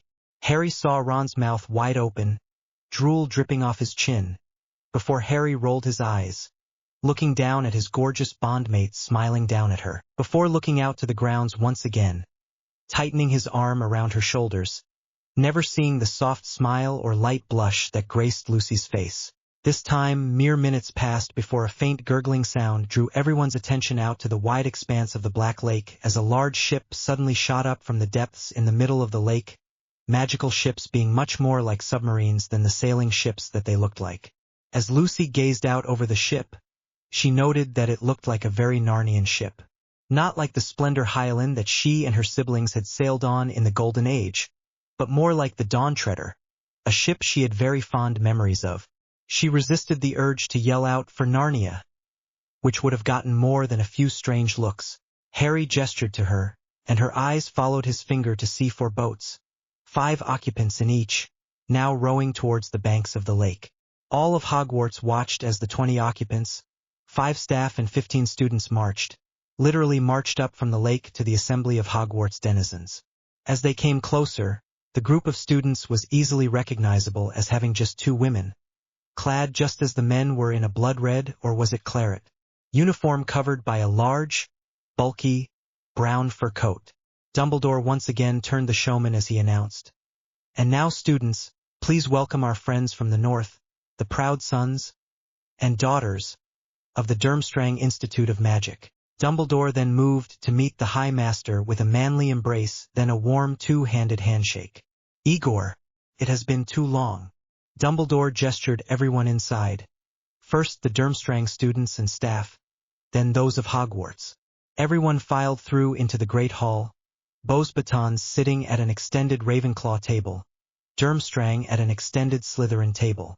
The assembled delegations and Hogwarts students listened as Dumbledore introduced Bartemius Crouch and Ludo Bagman of the British Ministry, Levi Romanoff of the Bulgarian Ministry and Pierre Delacour of the French Ministry, before bringing in the Goblet of Fire, the impartial judge which would be choosing the champions. Dumbledore also told the students they had until 7 p.m. the next night to put their name in the goblet, and all about the age restrictions before he dismissed the students to bed. Location: Gryffindor Common Room, Hogwarts School, near Aviemore, Scotland, Earth. Time: October 1994 CE. Lucy rested her head back on Harry's shoulder as they relaxed onto the love seat right in front of the fire, having been the first 2 lions to make it back to the common room. There was a few short minutes of peace before Ron Weasley, who had stayed back to have one more bite of pudding, came through the portrait hole, and instantly he and his twin brothers Fred and George were loudly exulting the possibilities of eternal glory, and plotting how they could, within 24 hours, fool an age line into thinking they were older than 17.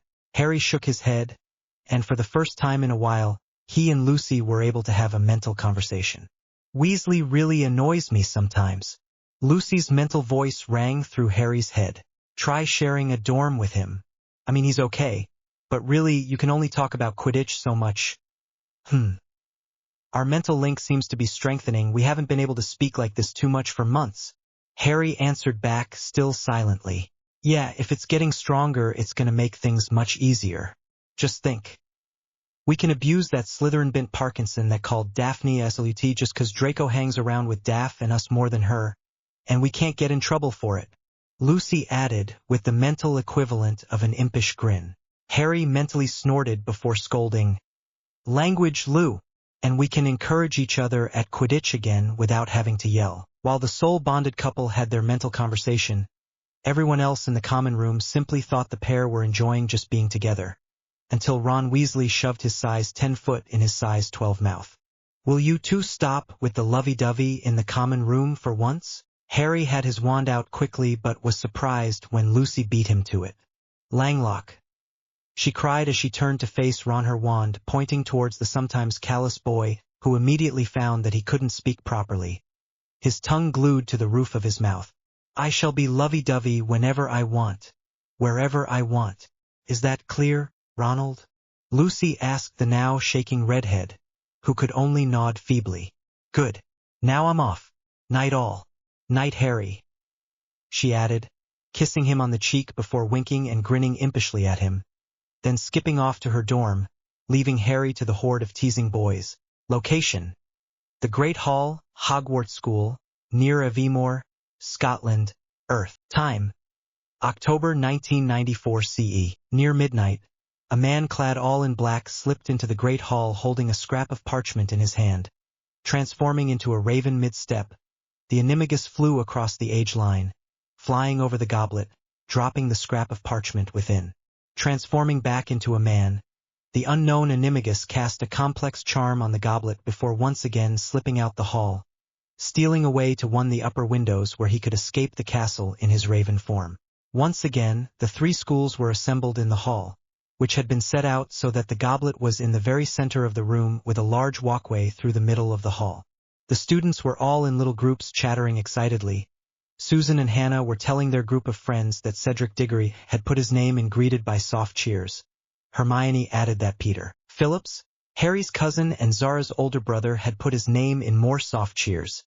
And Daphne added that Marcus Flint had put his name in boos. All too soon, the goblet was ready to make its judgment, and Dumbledore bellowed for silence.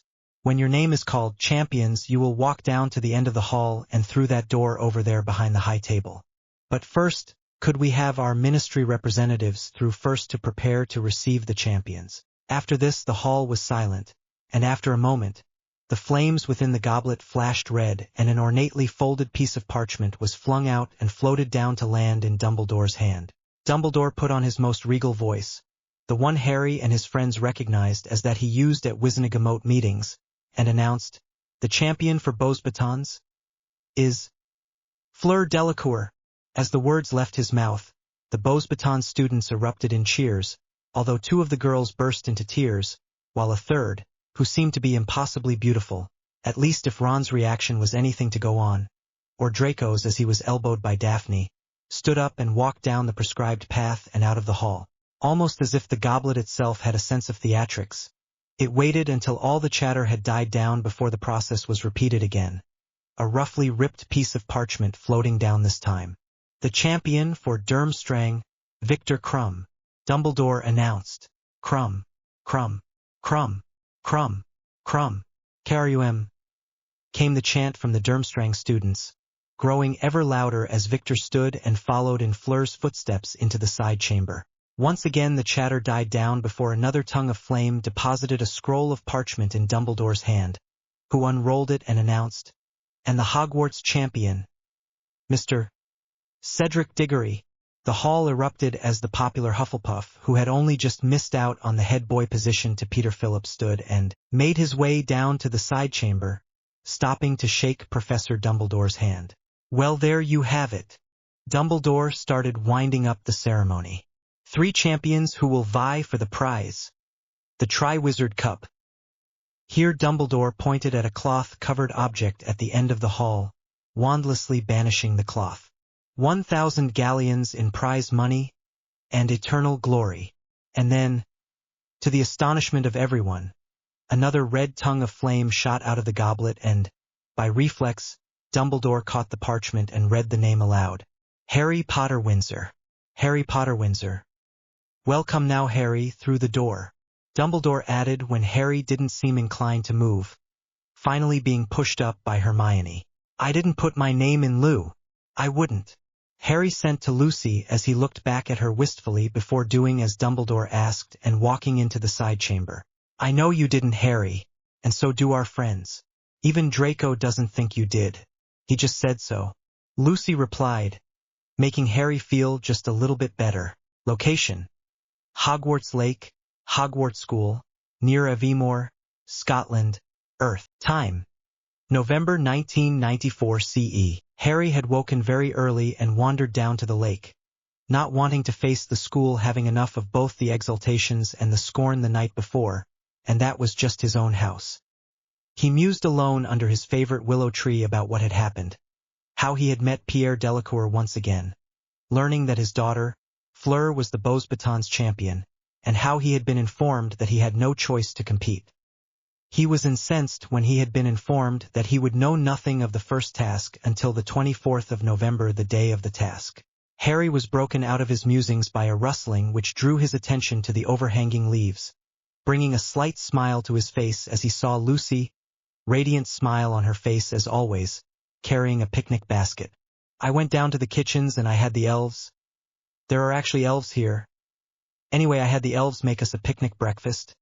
And lunch. I figured you wouldn't want to face too many people today, Lucy explained as she laid out a picnic rug, getting Harry to move so she could lay it out so they could sit with their backs to the tree, pulling out toast and butter and jam and marmalade, and even bacon and eggs.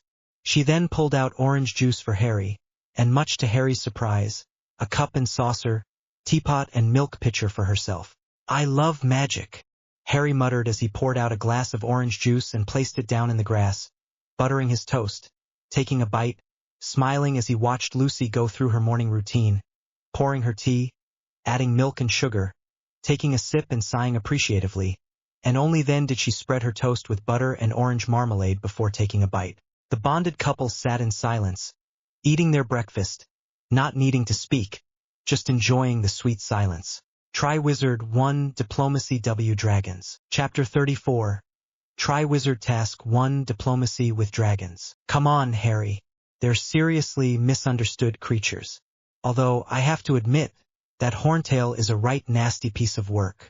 Hagrid, Harry Potter and the Goblet of Fire, Warner Brothers.